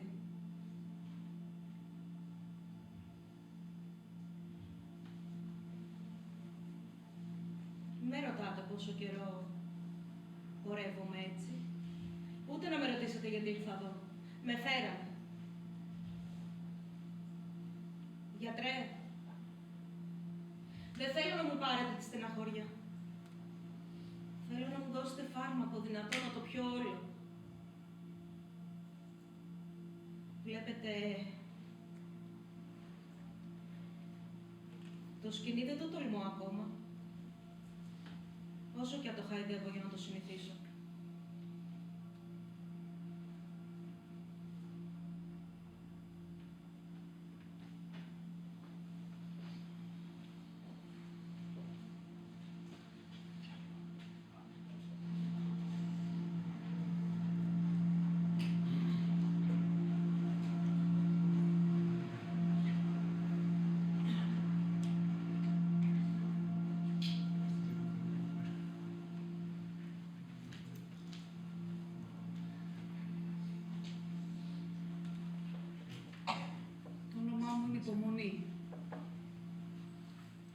επειδή σίγουρα δεν έχετε ξανακούσει αυτό το όνομα, σας λέω ότι η υπομονή, και μάλιστα Αγία, ήταν η μητέρα του Κωνσταντίνου Παλαιολόγου, του τελευταίου αυτοκράτορα του Βυζαντίου. Και τη γιαγιά μου την έλεγαν υπομονή, ήταν πολίτισσα. Και μου είχε φορτώσει μαζί με το όνομά της όλη της την προσμονή για το πότε θα πάρουμε την πόλη. Από μικρή μου έλεγε αυτή την ιστορία. Ήτανε το πρώτο παραμύθι που άκουσα πολύ πριν τη Σταχτοπούτα και τη Χιονάτη. Την πρώτη φορά που μου την είπε ήταν στις 29 Μαΐου, τη μέρα της γιορτής μου. Τότε γιορτάζω, τη μέρα του Εάλου η πόλης. Τώρα που μάθατε λοιπόν την ιστορία του ονοματός μου, θα σας πω και την ιστορία της ζωής μου και πώς αυτή χαράχτηκε από την Κολυμπήθρα μέχρι σήμερα. Δεν ξέρω τι έχει περάσει η μάνα του Παλαιολόγου για να γιάσει, που η ιστορία λέει ότι κλείστηκε σε μοναστήρι μετά την άλωση, αλλά τα δικά μου βάσανα αποκλείεται μετά έχει περάσει. Αυτό το είπα μια φορά και στον παπά της ενορίας μας, όταν πήγα να κοινωνήσω. Και εκείνος μου είπε, τέκνο μου, ο κάθε ένας από εμάς κουβαλάει το δικό του σταυρό, όπως ο Χριστός κουβάλισε το δικό του στο Γολγοθά. Και εγώ τότε του αντιμίλησα και του είπα πως ο δικός μου είναι σιδερένιος και όχι ξύλινος σαν το δικό του και ότι εγώ το κουβαλάω κάθε μέρα και όχι μόνο κάθε Μεγάλη Πέμπτη. Τότε εκείνος με έδιωξε από την εκκλησία και δεν μ' άφησε να κοινωνήσω. Έφυγα πάρα πολύ στεναχωρημένη, γιατί κατάλαβα ότι δεν είχα από πουθενά να πιαστώ, δεν είχα πουθενά να στηριχτώ και ότι θα έπρεπε να τιμήσω το όνομά μου και να κάνω υπομονή, σαν πως και έκανα και τίποτα άλλο στη ζωή μου.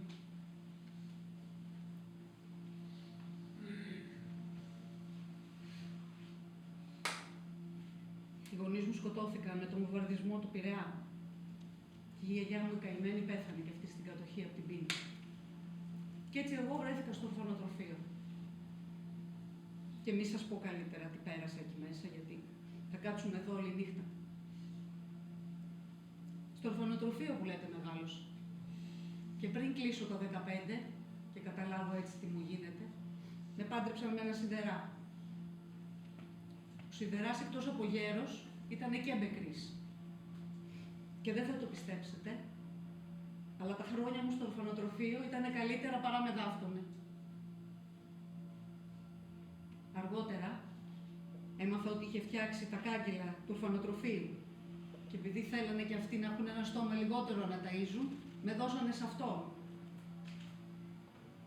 Και αυτός από τότε με φώναζε επιταγή. Ποτέ του δεν μου απευθύνε το λόγο. Μόνο κάτι ψιτ, κάτι καλέ, κάτι εσύ, όταν δεν με σκούνταγε. Τέλος πάντων, τι θέλω και το θυμάμαι τώρα κι αυτά. Έχουν εξευτήσει έτσι κι αλλιώς πίσω από τα τωρινά. Και όταν λέω τωρινά εννοώ αυτά που τραβάω τώρα.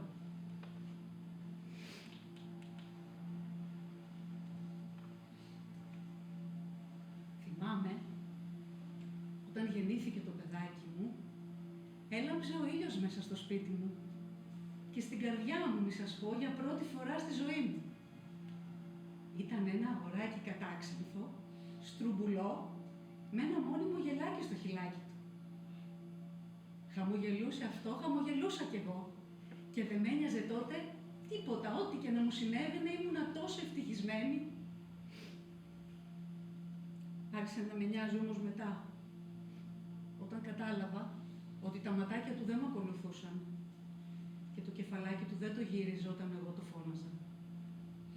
Ήμουνα και νέα βέβαια τότε, δεν ήξερα από αυτά. Σαν πέρναγε ο καιρός και η κατάσταση δεν άλλαζε, αποφάσισα να το πω και στον άντρα μου. Και που του το είπα, άδικος κόπος έτσι κι αλλιώς, του πίστο μεθύς ήταν. Όπως και τότε που έσπηρε το παιδί μας. Μια φορά μια γειτόνισσα με βρήκε να κλαίω στο κατόφλι του σπιτιού. Κι ήρθε και μου είπε πως όταν ο άντρας εκείνη την ώρα είναι μεθυσμένος, το παιδί βγαίνει ζαβό. Έτσι μου το είπε το παιδί μου, ζαβό. Κι εγώ δεν της ξαναμίλησα. Έτσι κι αλλιώς, μόνη μου θα το μεγάλωνα.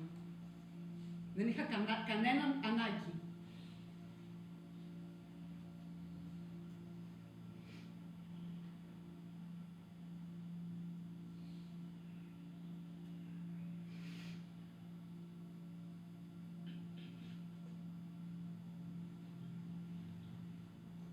Όσο ήταν μικρό, το κατάφερνε κακομοίρα.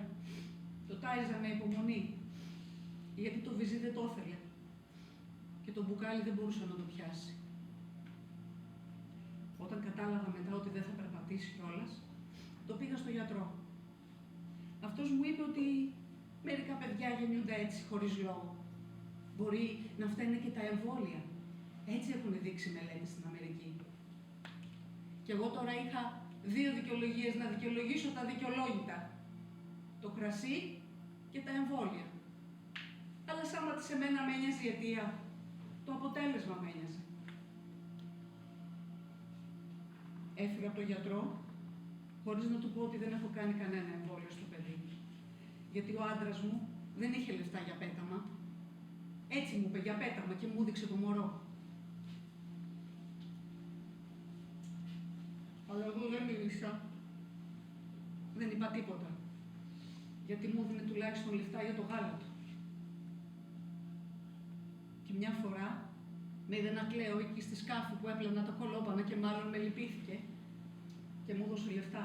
Και πήγα και πήρα εκείνα τα χάρτινα που μετά τα πετάς. Σώθηκα. Να γιάσουν Παναγία μου τα κόκαλα αυτού που τα ανακάλυψε. Εκείνη η γειτόνισσα που δεν της μίλαγα, ήρθε και με βρήκε μια φορά και μου είπε να πάω στην πρόνοια, να ζητήσω βοήθεια. Εγώ η μόνη βοήθεια που ήθελα ήταν να παίρνω εκείνα τα χάρτινα για να μην πλένω. Στην πρόνοια μου είπαν ότι αν ήθελα, μπορούσα να ζητήσω να το πάνε στο ίδρυμα. Έφυγα πικραμένη. Έκλαιγα σε όλο τον δρόμο. Όχι γιατί φοβήθηκα μη μου το πάρουν, αλλά γιατί κατάλαβα αυτό που δεν ήθελα να παραδεχτώ τόσα χρόνια. Ότι η κατάσταση ήταν αμίατη και ότι το παιδί έχαζε ιδρύματος. Έτσι μου το είπαν, στην καθαρεύουσα. Τέλος πάντων, είχα γλιτώσει από ένα μεγάλο μπελά, αυτόν της μπουγάδας. Αλλά είχα να παλέψω άλλους μπελάδες. Και πρώτον και καλύτερο το βάρος του παιδιού. Έπρεπε να το σηκώνω, να το κάνω μπάνιο. Έφυγε ένας σπόνδυλος μια φορά και έβαλα ζώνη ορθοπαιδική. Ευτυχώς δηλαδή που ήταν και αυτή και μέσωσε, δεν ξέρω τι θα έκανα. Να λέω καλά που πήγε και πέθανε αυτός ο άντρας μου πεκρής και μ' άφησε το σιδεράδικο που βρωμοκόπαγε κρασί και με τα λεφτά μπόρεζα και αγόραζα τα απαραίτητα. Τα απαραίτητα για το παιδί μου, να εξηγούμαστε. Για μένα το μόνο λούσο που πήρα ήταν αυτή η ζώνη ορθοπαιδική. Θηρίο είναι ο άνθρωπος τελικά. Όχι γιατί το μπορεί, αλλά γιατί δεν μπορεί να κάνει αλλιώς.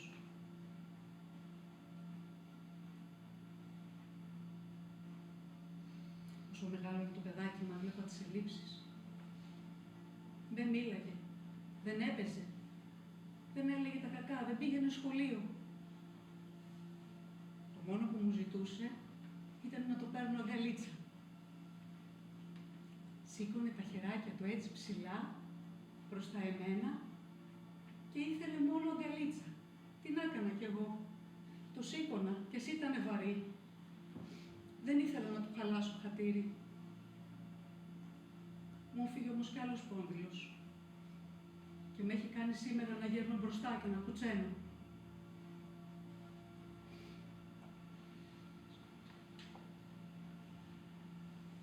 Είχα βρει έναν τρόπο και σήκωνα το παιδάκι μου χωρίς να με επιβαρύνω. Το είχα μάθει και κρεμιότανε στην πλάτη μου, εδώ μπροστά, και έφερνε τα χεράκια του. Και εγώ του στήριζα τα ποδαράκια του εδώ με τα χέρια. Αυτό στο χωριό μου το λέμε καλικούτσα. Έτσι το έπαιρνα που λέτε, καλικούτσα. Και βγαίναμε βόλτα. Και αυτό καμιά φορά έβγαζε και κάτι φωνούλες που μου έδειχνε τη χαρά του. Και εγώ δεν το άλλαξα. Έτσι το σήκωνα και βγαίναμε.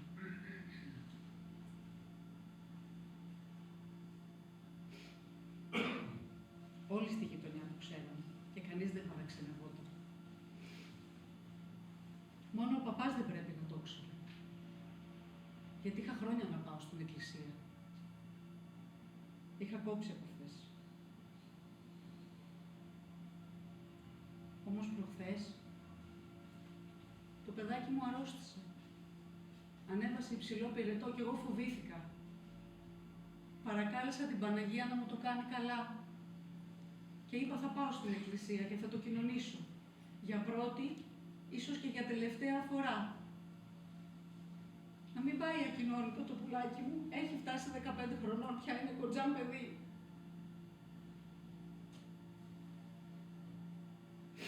Πήγα που λέτε στην εκκλησία, έτσι καλικούτσα.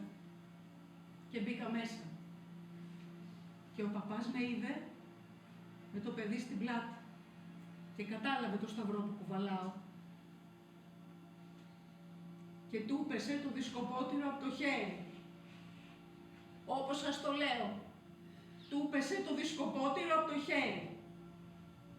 Και έπεσε στα γόνατα και έλειψε με τη γλώσσα του όλη την Αγία Κοινωνία από κάτω. Και όχι, δεν τον λυπήθηκα.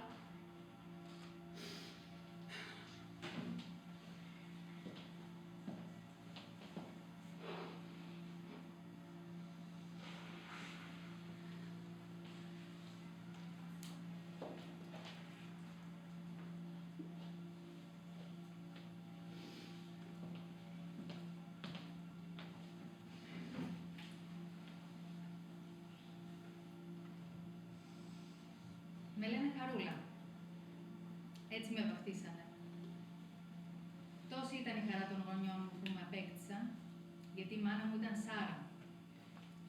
Έτσι τη λέγαν, αλλά και έτσι ήταν. Γιατί με έκανε σε πολύ μεγάλη ηλικία, στην ηλικία της γιαγιάς. Από μικρό παιδί πέρασε στο πετσί μου ο φόβος της άκληρης γυναίκας, της τύρας. Και από μικρό παιδί μου άρεσε να παίζω με τις κούκλες μου. Ήθελα να έχω πολλές, να μην χάσω καμία, να μην μείνω άκληρη από κούκλες. Να φανταστείτε, στο σχολείο την πρώτη μέρα πήγα με την κούκλα μου μαζί. Πέρασε πολύς καιρός για να πάω μόνο με τα τετράδια και τα βιβλία μου. Και ακόμα περισσότερος καιρός για να σταματήσουν τα παιδιά τις κοροϊδίες και τα πειράγματα. Μόνο ένα ξανθό αγοράκι, ο Μάνος, με συμπόνεσε και με έκανε παρέα και μάλιστα στα γενέθλιά μου μου έφερε δώρο μία κούκλα. Από τότε τον αγάπησα. Σε όλο το δημοτικό, σε όλο το γυμνάσιο, σε όλο το πανεπιστήμιο, σχεδόν σε όλο το πανεπιστήμιο δηλαδή, γιατί από τα πρώτα χρόνια τα φτιάξαμε, με σκοπό το γάμο. Όταν λέω τα φτιάξαμε, μην φανταστείτε ολοκληρωτικά, πλατωνικά. Αλλά επειδή δεν αντέξαμε, από το δεύτερο έτος αποφασίσαμε να αραβωνιαστούμε και να παντρευτούμε. Στους γύρω μας είπαμε ότι βιαζόμαστε για να δει χαρά η μάνα μου, μια γριούλα στα μαύρα, γιατί είχε πεθάνει και ο πατέρας μου στο μεταξύ, η οποία ανυπομονούσε να δει εγγόνια. Έτσι έγινε ο γάμος, απλός, απλούστατος, γιατί τα οικονομικά μας ήταν χάλια, αλλά αυτό δεν με ένοιαζε καθόλου. Το μόνο που με απασχολούσε ήταν η πρώτη νύχτα του γάμου με το Μάνο.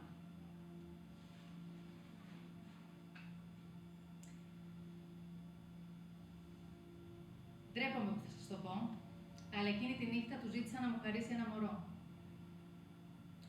Ο Μάνος που με αγαπούσε, με κατάλαβε, αλλά μου είπε ότι ο έρωτας δεν είναι μόνο για τεκνοποίηση, είναι και για ευχαρίστηση ατομική. Εγώ όμως κουφή. Έτσι πέρασε ο μήνας του μέλιτος και πολλοί μήνες και χρόνια μετά. Λένε ότι ο έρωτας είναι η μεγαλύτερη ευχαρίστηση και ειδονή. Εγώ ούτε απ' έξω δεν πέρασα από αυτή την ειδονή, ούτε στον ύπνο μου δεν την είδα. Κάθε φορά που ο Μάνος ήθελε, εγώ το υπέμενα και έλεγα ότι το κάνω για το μωρό μου. Και τι δεν δοκίμασα. Προσευχές, τάματα, ματζούνια, σερνικοβότανα, τίποτα. Πήγα και σε γιατρούς, επιστήμονες, να μάθω την αιτία που δεν μπορώ να μείνω έγκυος. Αυτοί μου έλεγαν ότι το θέμα είναι ψυχολογικό, ότι το θέλω υπέρμετρα, να το θέλω λιγότερο και να μην το εκδηλώνω τόσο πολύ. Το προσπάθησα κι αυτό, αλλά δεν μ' άφηναν να γιάσω. Οι φίλες, οι ξαδέλφες, είχαν όλες παντρευτεί και είχαν κιόλας 2-3 παιδιά. Στο μεταξύ ο Μάνος ήταν στον κόσμο του. Δούλευε υπερορίες, πήγαινε ταξίδια, έτρεχε σε συμβούλια, μαζί και η γραμματέας του, να του κρατάει τα πρακτικά. Και ό,τι ήθελε προκύψει. Δεν θύμωσα. Με απασχολούσε τόσο πολύ το πρόβλημα της ατεκνίας που όλα τα άλλα μου φαίνονταν δευτερεύοντα. Κάποτε το συζήτησα και μαζί του και άκου τι μου είπε. Μου είπε ότι με αγαπάει, αλλά στον έρωτα θέλει συμπαράσταση. Δεν θέλει να νιώθει ότι κάνω αγκαρία. Και τότε κατάλαβα ότι στον έρωτα συμπεριφέρομαι όπως ο φαντάρος στην Καλλιόπη. Είχε δίκιο. Αλλά δεν μου τέριαζε ο ρόλος της ερωμένης. Εγώ ήμουν γεννημένη να γίνω μάνα. Με πήγε σε όλους τους γιατρούς Αθηνών και περιχώρων. Κανείς δεν έμεινε παραπονεμένος να μην με εξετάσει. Σε κάθε νέο γιατρό που πήγαινα, μου ζήταγε να κάνω νέες εξετάσεις γιατί δεν εμπιστευόταν τον προηγούμενο. Τότε ήμουν γύρω στα 30 και μέχρι τα 40 κάτι που θα ολοκληρωνόταν η θητεία της μήτρας μου, όπως μου έλεγαν οι γιατροί, θα είχα γεμίσει μια μικρή βιβλιοθήκη με εξετάσεις. Αποτέλεσμα ουδέν. Κάποια στιγμή άκουσα για ένα γιατρό στη Γερμανία που έκανε θαύματα και πίεζα το Μάνο να με πάει, αλλά αυτός ήταν ανέκδοτος. Πήγα με τη μάνα μου τελικά μαζί, η οποία με βοήθησε και στα οικονομικά του ταξιδιού. Ο άντρας σας γιατί δεν ήρθε, ήταν η πρώτη ερώτηση του γιατρού. Τράβησα κάτι για business και υποχρεώσεις. Κυρία μου, με τόσες εξετάσεις που έχετε κάνει, με τόση προσπάθεια, σας λέω ότι δεν πρόκειται ποτέ να γίνετε μητέρα. Ούτε λεφτά δεν μας ζήτησε. Πίσω στην Ελλάδα τα είπα όλα στο Μάνο, ο οποίος τόλισε με τα χειρότερα λόγια το Γερμαναρά. Και αυτό ήταν. Άρχισα να σκέφτομαι τη λύση της υιοθεσίας, ως τη μόνη λύση να γίνω μητέρα. Έψαξα, έμαθα, έτρεξα, δεν έβγαλα όμως άκρη. Το άφησα κι αυτό. Αποφάσισα να μείνω χωρίς παιδιά. Ο μόνος άνθρωπος το οποίο το είπα ήταν η μάνα μου. Δεν την ξαναείδα από εκείνη την ημέρα. Πέθανε το ίδιο βράδυ. Δεν την έκλαψα πολύ. Της φόρτωσα την κληρονομιά που μου άφησε. Το φόβο της άκληρης γυναίκας.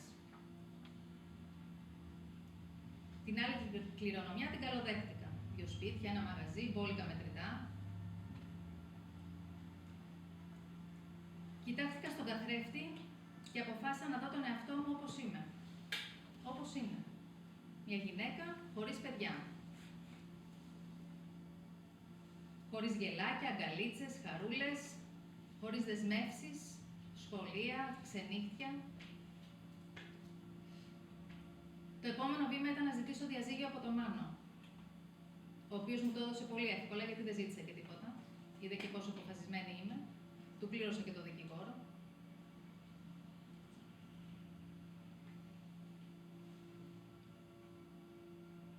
κοιτάω τον εαυτό μου. Έχασα καμιά 20 κιλά που είχα πάρει με τις ορμόνες και τα φάρμακα. Αγόρασα καινούργια συνολάκια. Πήγα σε Ινστιτούτο Ομορφιάς. Γενικά άλλαξα. Μέσα και έξω. Θυμήθηκα την παλιά μου αγάπη που είχα για τις κούκλες και αποφάσισα να ανοίξω ένα μαγαζί να φτιάχνω ρουχαλάκια για κούκλες. Το μοναδικό στη γειτονιά, μη σας πω σε όλη την Ελλάδα. Και αργότερα πρόσθεσα και την άλλη μου αγάπη, τις μπομπονιέρες. Έτσι είχα πιάσει όλη την γάμα της χαράς, από τη βάφτιση και το γάμο μέχρι το παιδικό δωμάτιο. Αργότερα το επέκτηνα και σε πολυκατάστημα. Ήμουν πολύ χαρούμενη και περήφανη για τη δουλειά μου. Δεν μπορώ να πω όμως ότι δεν υπήρχαν και κάποιες στιγμές που με τσίπαγε λίγο η τόση χαρά και λατρεία που έβλεπα γύρω από το θέμα παιδί. Σε κάτι τέτοιες στιγμές κλεινόμουν στο στούντιό μου και δημιουργούσα τα θαύματά μου. Έτσι έλεγαν τις μπομπονιέρες μου. Οι κοπέλες που είχα αναλάμβαναν τους πελάτες. Μόνο σε εξαιρετικές περιπτώσεις επέτρεπα σε κάποιον πελάτη να μπει μέσα στο στούντιό μου για να τους αλλάξω τα μυαλά. Έτσι έγινε και εκείνη την ημέρα. Είχε έρθει ένας κύριος, ο οποίος δεν ήταν με τίποτα ικανοποιημένος για αυτό που έψαχνε για τον γάμο της κόρης του. Καθώς ετοιμαζόμουν να ανοίξω τη βιτρίνα με τις special μπομπονιέρες, άκουσα κάποιον να με φωνάζει με το επίθετο του άντρα μου, του πρώην. Είχα να το ακούσω αιώνες. Γυρίζω και βλέπω έναν κύριο με γκρίζα μαλλιά και γυαλιά, δεν μου θύμισε τίποτα. Φρόντισε αυτός όμως να μου συστηθεί αμέσως και πρόσθεσε και την ιδιότητά του. Γιατρός, γυναικολόγος. Ταράχτηκα. Ταξίδεψα σε εκείνη την εποχή που είχαμε παίρνα σβάνα τους γιατρούς. Δεν μου θύμισε κάτι. Όμως αυτός μου είπε ότι ήταν ο πρώτος γιατρός που είχα πάει τότε με το Μάνο, όταν έψαχνα να βρω τι μου συμβαίνει και δεν μπορώ να κάνω παιδί. Την άκαρπη πορεία μου εννοείται, γιατρέ, γιατί δεν απέδωσε καρπούς αυτή η ιστορία, του είπα.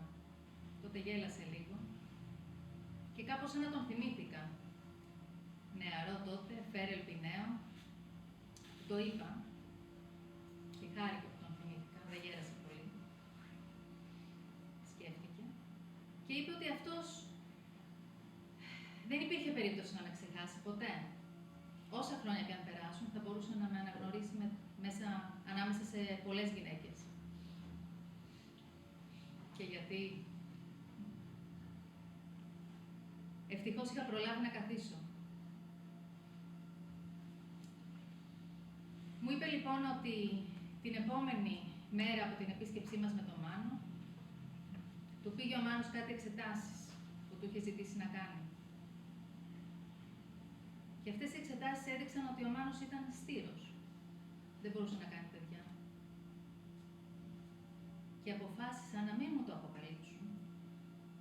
Έδωσε ο Μάνος ένα μεγάλο χρηματικό ποσό στο γιατρό και ο γιατρός το δέχτηκε. Γιατί έτσι μπόρεσε να κάνει το μεταπτυχιακό του στο εξωτερικό και να πραγματοποιήσει το όνειρό του. Δεν ήξερα τι άκουγα. Ήθελα να ορμήξω στο γιατρό. Ήμουν τόσο θυμωμένη με τον Μάνο. Νομίζω λιποθύμησα. Άκουγα συγγνώμες από τον γιατρό. Όταν κάπως συνήλθα, το μόνο που ήθελα ήταν να πάω σπίτι μου. Ο γιατρός με συνόδευσε. Με έβαλε στον καναπέ να ξαπλώσω. Μου έφτιαξε σούπα, με τάισε, κουταλάκι. Άρχισε να μου λέει τα δικά του βάσανα, τα διαζύγιά του, το διαζύγιό του, τις δυσκολίες του με την καριέρα, τα παιδιά. Μου είπε τόσα πολλά που ξέχασα τα δικά μου. Μου είχε δώσει ένα ρεμιστικό, του ζήτησα να μου αφήσει κι άλλα. Μου είπε ότι θα μου φέρει κι άλλη φορά, αλλά δεν μπορούν να κάνουν κάτι αυτά αν δεν θέλω εγώ ίδια να ζήσω. Να μην σας τα πολυλογώ, με τον γιατρό γίναμε φίλοι. Πήγα και στο γάμο της κόρης του, όπου συστήθηκα η κυρία της μπομπονιέρας, γιατί δεν θέλαμε να δώσουμε αφορμή για σχόλια και ο γιατρός δεν έκρυβε τη συμπάθεια και την αφοσίωσή του.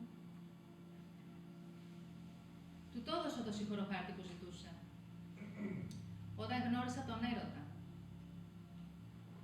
Ναι, λίγο πριν τα 50, γνώρισα αυτό που όλοι λένε για έρωτα και ειδονή και εγώ το προσπερνούσα, προσδοκώντας το επακόλουθό του, το μωρό. Δεν μπορούσα όμως με τίποτα να ξεχάσω την προδοσία του Μάνου, που μια ζωή με φλόμωνε με ψέματα για να κρύψει το δικό του πρόβλημα. Τη στηρότητά του και με είχε κακοποιήσει, ψυχολογικά και σωματικά, κυρίως σωματικά, γιατί μου είχε σταματήσει και πολύ νωρίς η περίοδος με τόσα φάρμακα που έπαιρνα.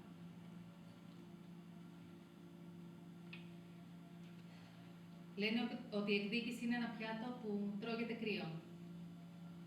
Και εγώ μετά από τόσα χρόνια αποφάσισα να το ετοιμάσω. Τον πήρα τηλέφωνο και του ζήτησα να συναντηθούμε. Ένα απόγευμα. Τον περίμενα εκεί, στη βάση της πλατείας Συντάγματος. Να κατεβαίνει από ψηλά. Όταν με είδε, να στέκομαι εκεί ανέμελη με τον καφέ στο χέρι, κάπως σαν να επιβράδυνε το βήμα του. Γι' αυτό λίγο με άγχωσε. Γιατί το καλαμάκι είχε αρχίσει ήδη να τσιτσιρίζει μέσα στο βιτριόλι.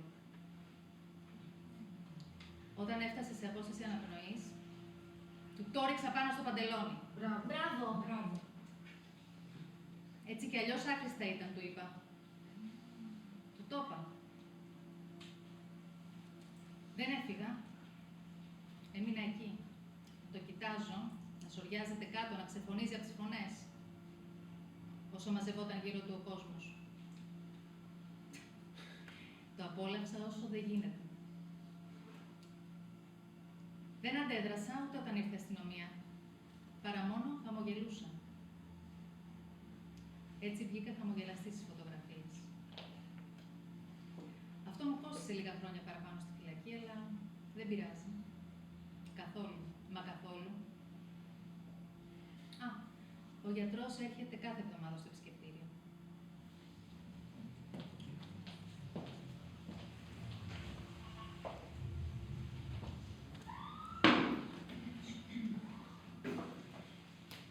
Με λένε Ωρα, από το Ελεονόρα. Όταν ήμουν μικρή δεν μπορούσα να ψελίσω ολόκληρο το όνομά μου και αργότερα το μεγάλωσα, μου πήραν το μισό και έμεινα κολοβή. Είναι ωραίο όνομα.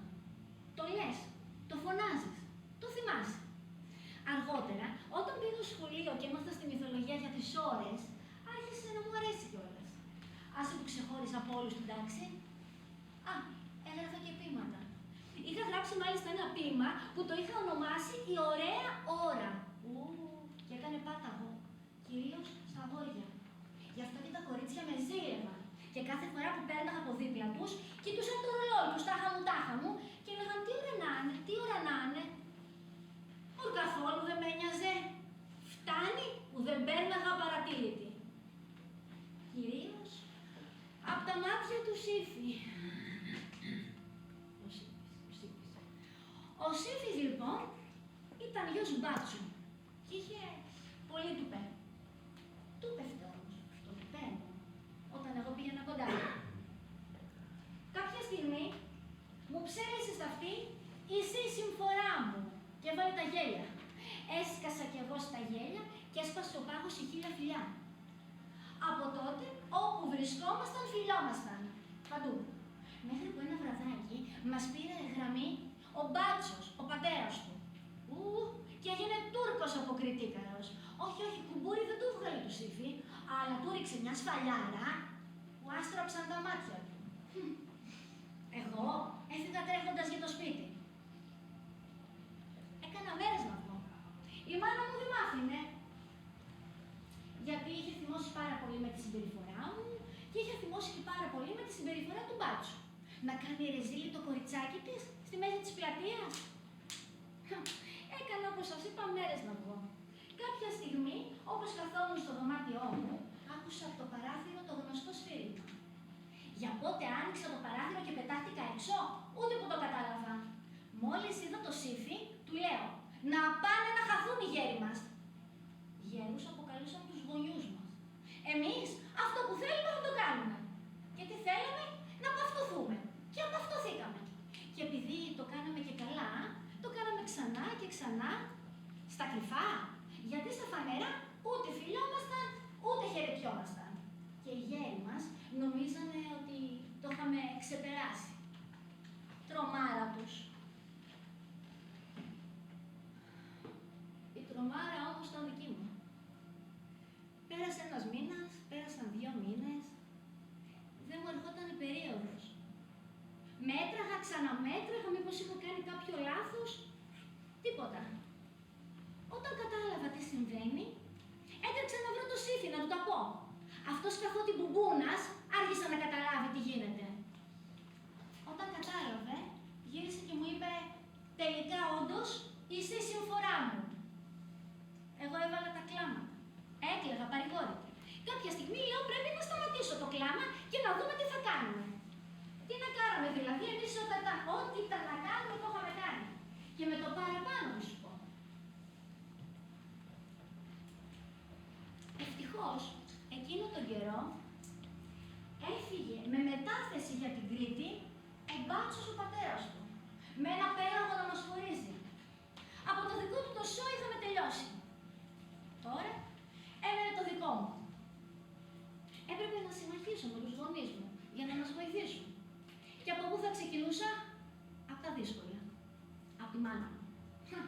Η οποία όταν είδε την κοιλιά μου πρισμένη και κατάλαβε ότι δεν είναι από τη φασολάδα που με είχε ταΐσει το προηγούμενο βράδυ, άρχισε να κλαίει, να τραβάει τα μαλλιά της, να σπαράζει, να μυρολογάει η μανιάτισσα.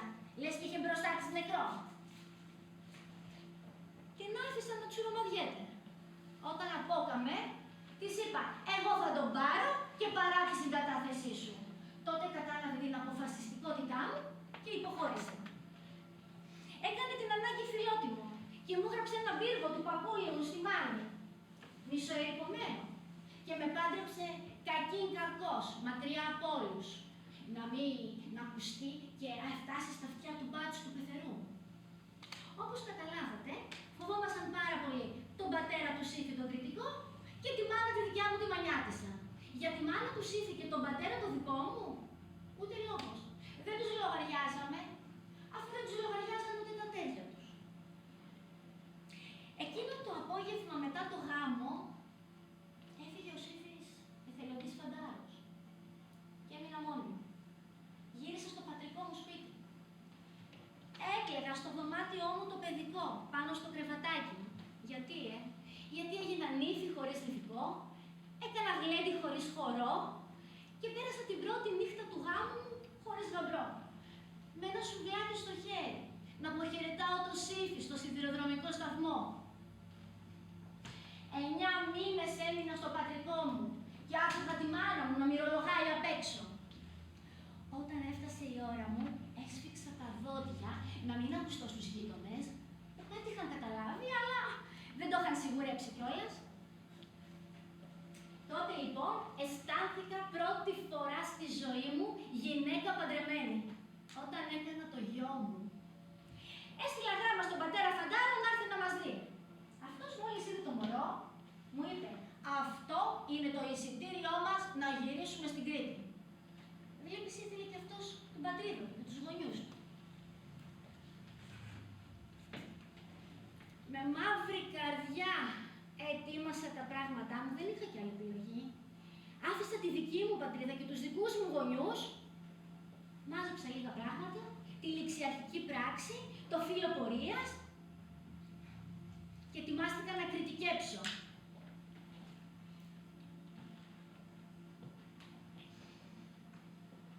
Άφησα λοιπόν τους γονείς μου, πήρα το μωρό στην αγκαλιά, μπήκαμε σε ένα μεγάλο πλοίο και μετά από πάρα πολλές ώρες ταξιδιού φτάσαμε στο λιμάνι της Κρήτης. Εκεί μας περίμενε όλη η φαμίλια του αντρός μου παρατεταγμένη. Μόλις τους είδα, σκιάχτηκα. Πήγα και κρύφτηκα πίσω από το Σύφη. Και αυτός τι έκανε? Με έσπρωξε να βγω μπροστά και μου είπε σήκωσε το μωρό ψηλά. Αυτό πρέπει να είδαν πρώτο, ή μάλλον το μαύρο τσουλουφάκι του που έξεχε. Η αλήθεια είναι ότι όταν μας είδαν αγανάκτησαν, θύμωσαν, πισωπάτησαν.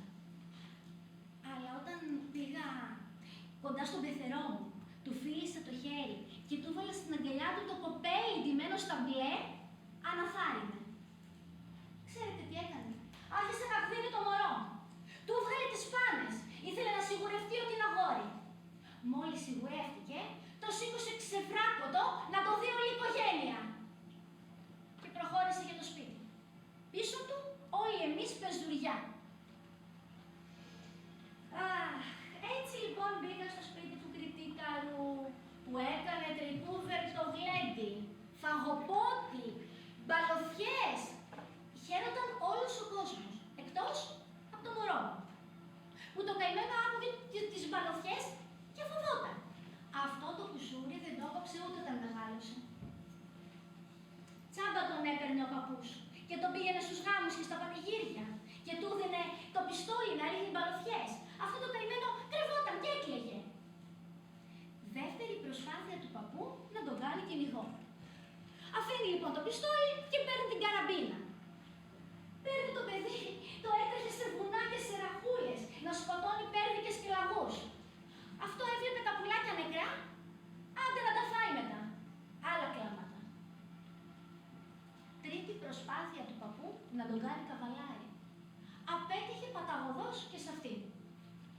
Χαμογελούσε βέβαια όταν πήγαινε στο σχολείο και του λέγανε οι δάσκαλοι ότι ο εγγονός σου είναι ο πρώτος μαθητής και το μυαλό του είναι ξουράφι. Στην αρχή χαμογελούσε. Μετά ξέρετε τι έλεγε στους δασκάλους? Δεν με νοιάζει αν το μυαλό του είναι ξουράφι, με νοιάζει το πουλί του να είναι ξουράφι και να περνάει πριονοκορδέλα όλες τις κοπέλες του κάμπου. Παπά, ανατρίχιαζα με την αγριά του αυτού του ανθρώπου. Δεν λέω, και η μάνα μου, μανιάτισσα, σκληρή γυναίκα. Αλλά αυτός, αρπακτικό αρσενικό. Ο άντρας μου πάλι ο Σύφης, ήταν κριτικός, δεν ήταν κριτίκαρος. Έκανε όμως το χατήρι του πατέρα του να πάει και να γίνει χωροφύλακας και να τρέχει να βρίσκει τους τρελούς, τους κριτικούς με τα κουμπούρια. Μ' άφηνε μερόνυχτα μόνο μου και τρέχε να βρει τσοπαναραίους ζωοκλέφτες, που αυτοί, αν το κρέας δεν ήταν κλεμμένο, δεν το τρώγανε.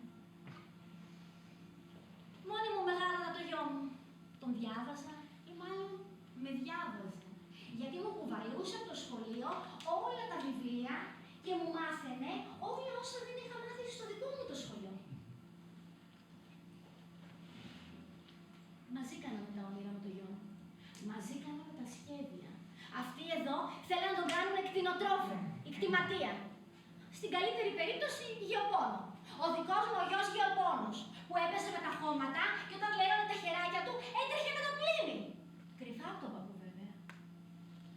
Μην τον δει. Έτσι μεγάλωνε ο γιος μου. Γέρναγε και ο παππούς, αλλά το χούι. Κάθε φορά που τον έβλεπε, τον ρωτούσε πόσες κοπελιές έχεις. Δεν τον ρώταγε αν έχει κοπελιά, τον ρώταγε πόσες. Και όταν ο γιος μου βαριότανε και έλεγε ένα μονοψήφιο αριθμό, αυτός εκεί ήθελε πολλές. Πού να ήξερε ότι ο γιος μου δεν είχε καμία κοπελιά. Κι άλλο από τα διαβάσματα και από τα γράμματα, δεν είχε πουθενά αλλού το μυαλό του. Ευτυχώς, είχε καλό δάσκαλο, ο οποίος τον διάβασε στο γυμνάσιο και τον προετοίμασε για το πανεπιστήμιο, γιατί είχε δει την κλίση του στα γράμματα. Αυτός λοιπόν ο δάσκαλος ήταν και η αιτία που έπεισε τον παππού να τον αφήσει να προχωρήσει και να δώσει εξετάσεις για το πανεπιστήμιο. Βλέπετε, ήταν ο αγαπημένος του μαθητής. Και πώς να μην ήταν δηλαδή. Αφού κάθε χρόνο του έφερνε το πρώτο βραβείο ρητορικής. Είχαμε γεμίσει το σαλόνι βραβεία και είχαμε επεκταθεί και στο χώρο. Περήφανη εγώ, περήφανος ο δάσκαλος, περήφανο όλο το χωριό.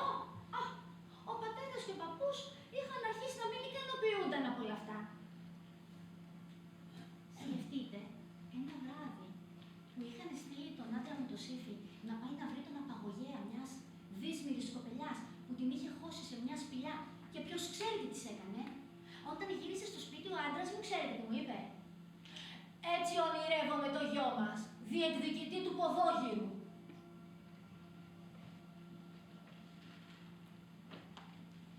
Δεν μίλησα. Ήμουν ζεματισμένη με αυτό που είχα δει το πρωί στο σχολείο. Είχα δει το δάσκαλο να σκύβει και να φυλάει στο στόμα το γιο μου. Δεν λέω, κάτι είχα καταλάβει σαν μάνα. Αλλά δεν ήμουν και σίγουρη. Φοβόμουν και να το σκεφτώ, γιατί πατούσαν και οι δύο σε κριτικό έδαφος και αργά ή γρήγορα θα το ανατείναζαν. Όταν ήρθε εκείνο το απόγευμα ο γιος μου από το σχολείο, του είπα όλα αυτά που είχε πει ο πατέρας του για τον απαγωγέα και την κοπελιά. Αυτός δεν άντεξε. Έβαλε τα κλάματα. Μου άνοιξε την καρδούλα του, που ήταν μεν τρομοκρατημένη, αλλά αποφασισμένη να μην τη χαλαλήσει σε ποδόγυρο. Γιατί όπως μου είπε, μάνα, δεν μου αρέσουν οι κοπελιές, αλλά τα κοπέλια. Εγώ άρχισα να κλαίω. Μ' αγκάλιασε, σφιχτά. Μην κλαις, μάνα, μη στεναχωριέσαι. Ο μόνος ποδόγυρος που αγαπάω είναι ο δικός σου. Πρόσεχε, του είπα. Πρόσεχε. Και από τότε αισθάνθηκα ότι πρέπει κι εγώ να φιλάω διπλά, να φιλάω τα ίχνη του. Γιατί φοβόμουν. Το μόνο σύμμαχο που είχε σε όλη αυτή την επιλογή ήταν εμένα. Δεν είχε κανέναν άλλον. Κοίτα, πες το κουσούρι, πες το ιδιαιτερότητα, πες το τρέλα της φύσης, πες το όπως θες, δεν με νοιάζει. Δεν αλλάζει με τα λόγια. Είναι αυτό το τρίτο φύλλο. Κάτι ανάμεσα στον άντρα και στη γυναίκα. Έκανα πολλές κουβέντες με το γιο μου. Μερόνυχτα συζητάγαμε, γιατί έπρεπε κι εγώ η δόλια μάνα να καταλάβω τι μου γίνεται. Έφτασα λοιπόν στο συμπέρασμα ότι αυτό το τρίτο φύλλο έχει όλα τα καλά, όλα τα λιμαρισμένα καλά και του άντρα και της γυναίκας. Για να φτάσω όμως σε αυτό το συμπέρασμα, πέρασα από 1000 σκέψεις. Έπρεπε όμως να βρω κάτι που να δικαιολογεί τη θέση και την επιλογή του παιδιού. Παιδί μου, το έλεγα τώρα, όχι γιο μου, να βρω κι εγώ την ισορροπία μου. Και τη βρήκα την ισορροπία μου στο όνομά μου. Οι ώρες λοιπόν ήταν οι κόρες του Θεού Δία, βέβαια, του Δία και της Θεάς Θέμηδος, που ήταν η Θεά της δικαιοσύνης. Και είχαν 3 ονόματα. Ήταν η ευνομία, η δίκη και η ειρήνη. Έπρεπε λοιπόν εγώ η ώρα να φέρω στην οικογένειά μου την ειρήνη, έχοντας κοντά μου τους καλούς νόμους και κυρίως την υπεράσπιση του δικαιώματος του κάθε ανθρώπου να είναι ο εαυτός του. Αυτά και άλλα πολλά είπα εκείνο το βράδυ. Όταν ήρθε μπαρουτοκαπνισμένος από το σχολείο, γιατί άκουσε κάτι βρωμόπαιδα να λένε το γιο του την κοιτάγκα.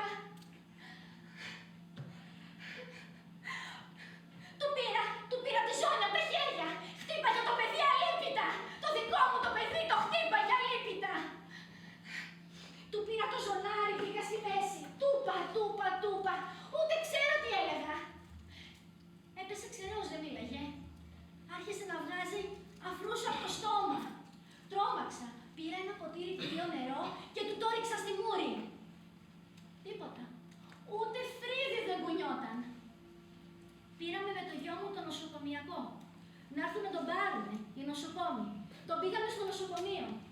Και εκεί οι γιατροί διέγνωσαν βαρύ εγκεφαλικό επεισόδιο, που του πήρε τη μία πλευρά και την ομιλία. Έμεινε δηλαδή παράλυτος και μουγκός. Γιατί δεν αποδέχτηκε το ίδιο του το παιδί.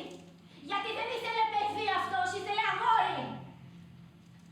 Εγώ όμως ήμουν τόσο περήφανη με το παιδί μου. Είναι όμορφος, έξυπνος, άξιος, δίκαιος. Θα γίνει διακεκριμένος δικηγόρος. Είναι σπουδαίος ρήτορας. Έχει τόσα χαρίσματα. Αυτός μέτρησε το ένα που δεν είχε. Νομίζω άξια το τιμώρησε η Θεία Δίκη.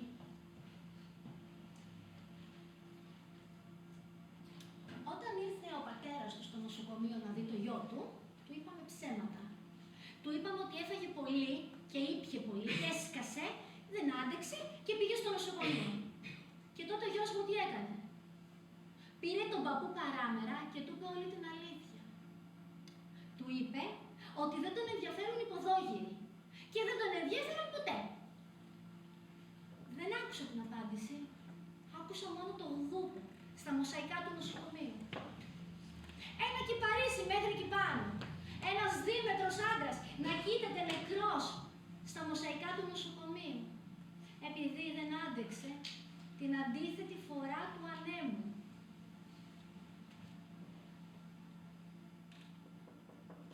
Πήρα το γιο μου και φύγαμε. Αφήσαμε τον παππού στους νεκροθάφτες και τον πατέρα στο ίδρυμα αποκατάστασης. Και φύγαμε μακριά από αυτούς, τους κακούς, τους μονόγονους, τους ρατσιστές, τους άγριους ανθρώπους, που δεν είδαν όλα τα χαρίσματα του παιδιού μου, παρακοίταξαν μόνο το ένα, που δεν είχε. Τι να πούν κι άλλοι γονείς, που έχουν παιδιά άρρωστα, παιδιά ανάπηρα,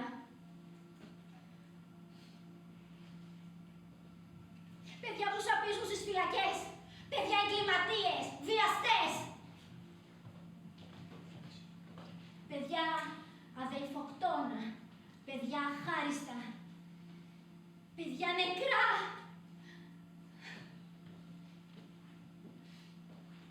Εμένα ο γιος μου είναι υγιής. Δεν σας είπα, έγινε σπουδαίος δικηγόρος. Τώρα μάλιστα επιλέγει ο ίδιος τις υποθέσεις που θα αναλάβει. Χαρά εγώ.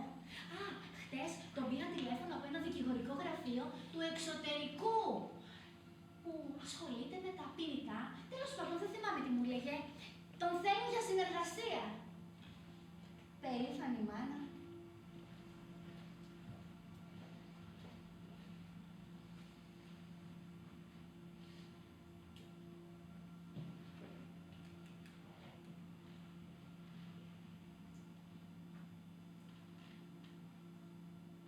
Μένουμε σε ένα από τα πιο πλούσια προάστια των Αθηνών, σε μια υπέροχη μονοκατοικία. Και σας λέω μένουμε, καταλάβατε γιατί. Γιατί μένει μαζί μας και ο δάσκαλος. Ο δάσκαλος έκανε μεταπτυχιακό στην αρχαιολογία. Κάνει ανασκαφές και έρευνες σε όλη την Ελλάδα και το εξωτερικό, εκτός από την Κρήτη. Έριξε και αυτός μαύρη πέτρα πίσω του. Όπως καταλαβαίνετε, τώρα έχω 2 γιους που υπεραγαπάω. Και αυτοί έχουν μία μάνα που λατρεύουν. Είμαι περήφανη για αυτά τα παιδιά.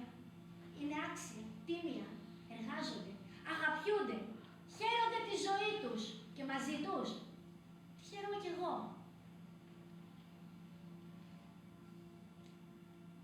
Ο παππούς έχει γίνει μία χούφτα κόκαλα. Ο πατέρας ένα σαρκείο χωρίς ψυχή στο ίδρυμα αποκατάστασης. Εγώ, δεν με βλέπετε, είμαι μια χαρά. Μόνο η μάνα μου, η μανιάτισσα, λέει πως είμαι τρελή. Όχι, πες μου εσύ, είμαι τρελή?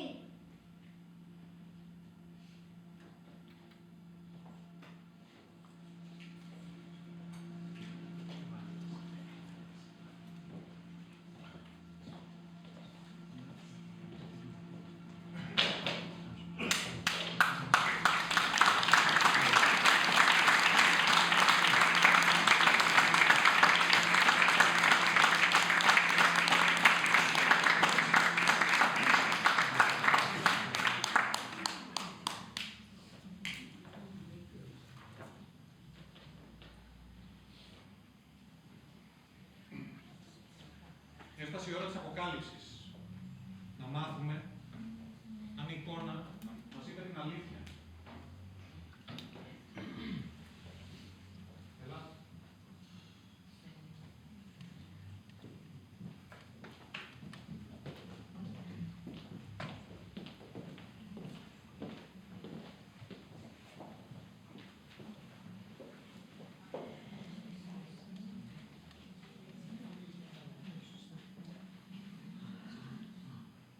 Σε κάποιες περιπτώσεις η εικόνα ταυτίστηκε με το είναι. Αλλά στις περισσότερες η εικόνα μας ξεγέλασε. Στην καθημερινότητά μας δεν κρατάμε ταμπέλες να τις βάζουμε στους ανθρώπους, αλλά ένα βλέμμα, μια ματιά συχνά αρκεί για να κρίνουμε. Σήμερα είδαμε μαζί πώς το φαίνεστε, κρίνει την αλήθεια. Γι' αυτό θέλω να σας καλέσω την επόμενη φορά που θα βάλετε μια ταμπέλα σε κάποιον, να θυμάστε ότι η εικόνα σκεπάζει, κρύβει το είναι. Σας ευχαριστώ που συμμετείχατε στο κοινωνικό μας πείραμα. Καλό σας βράδυ.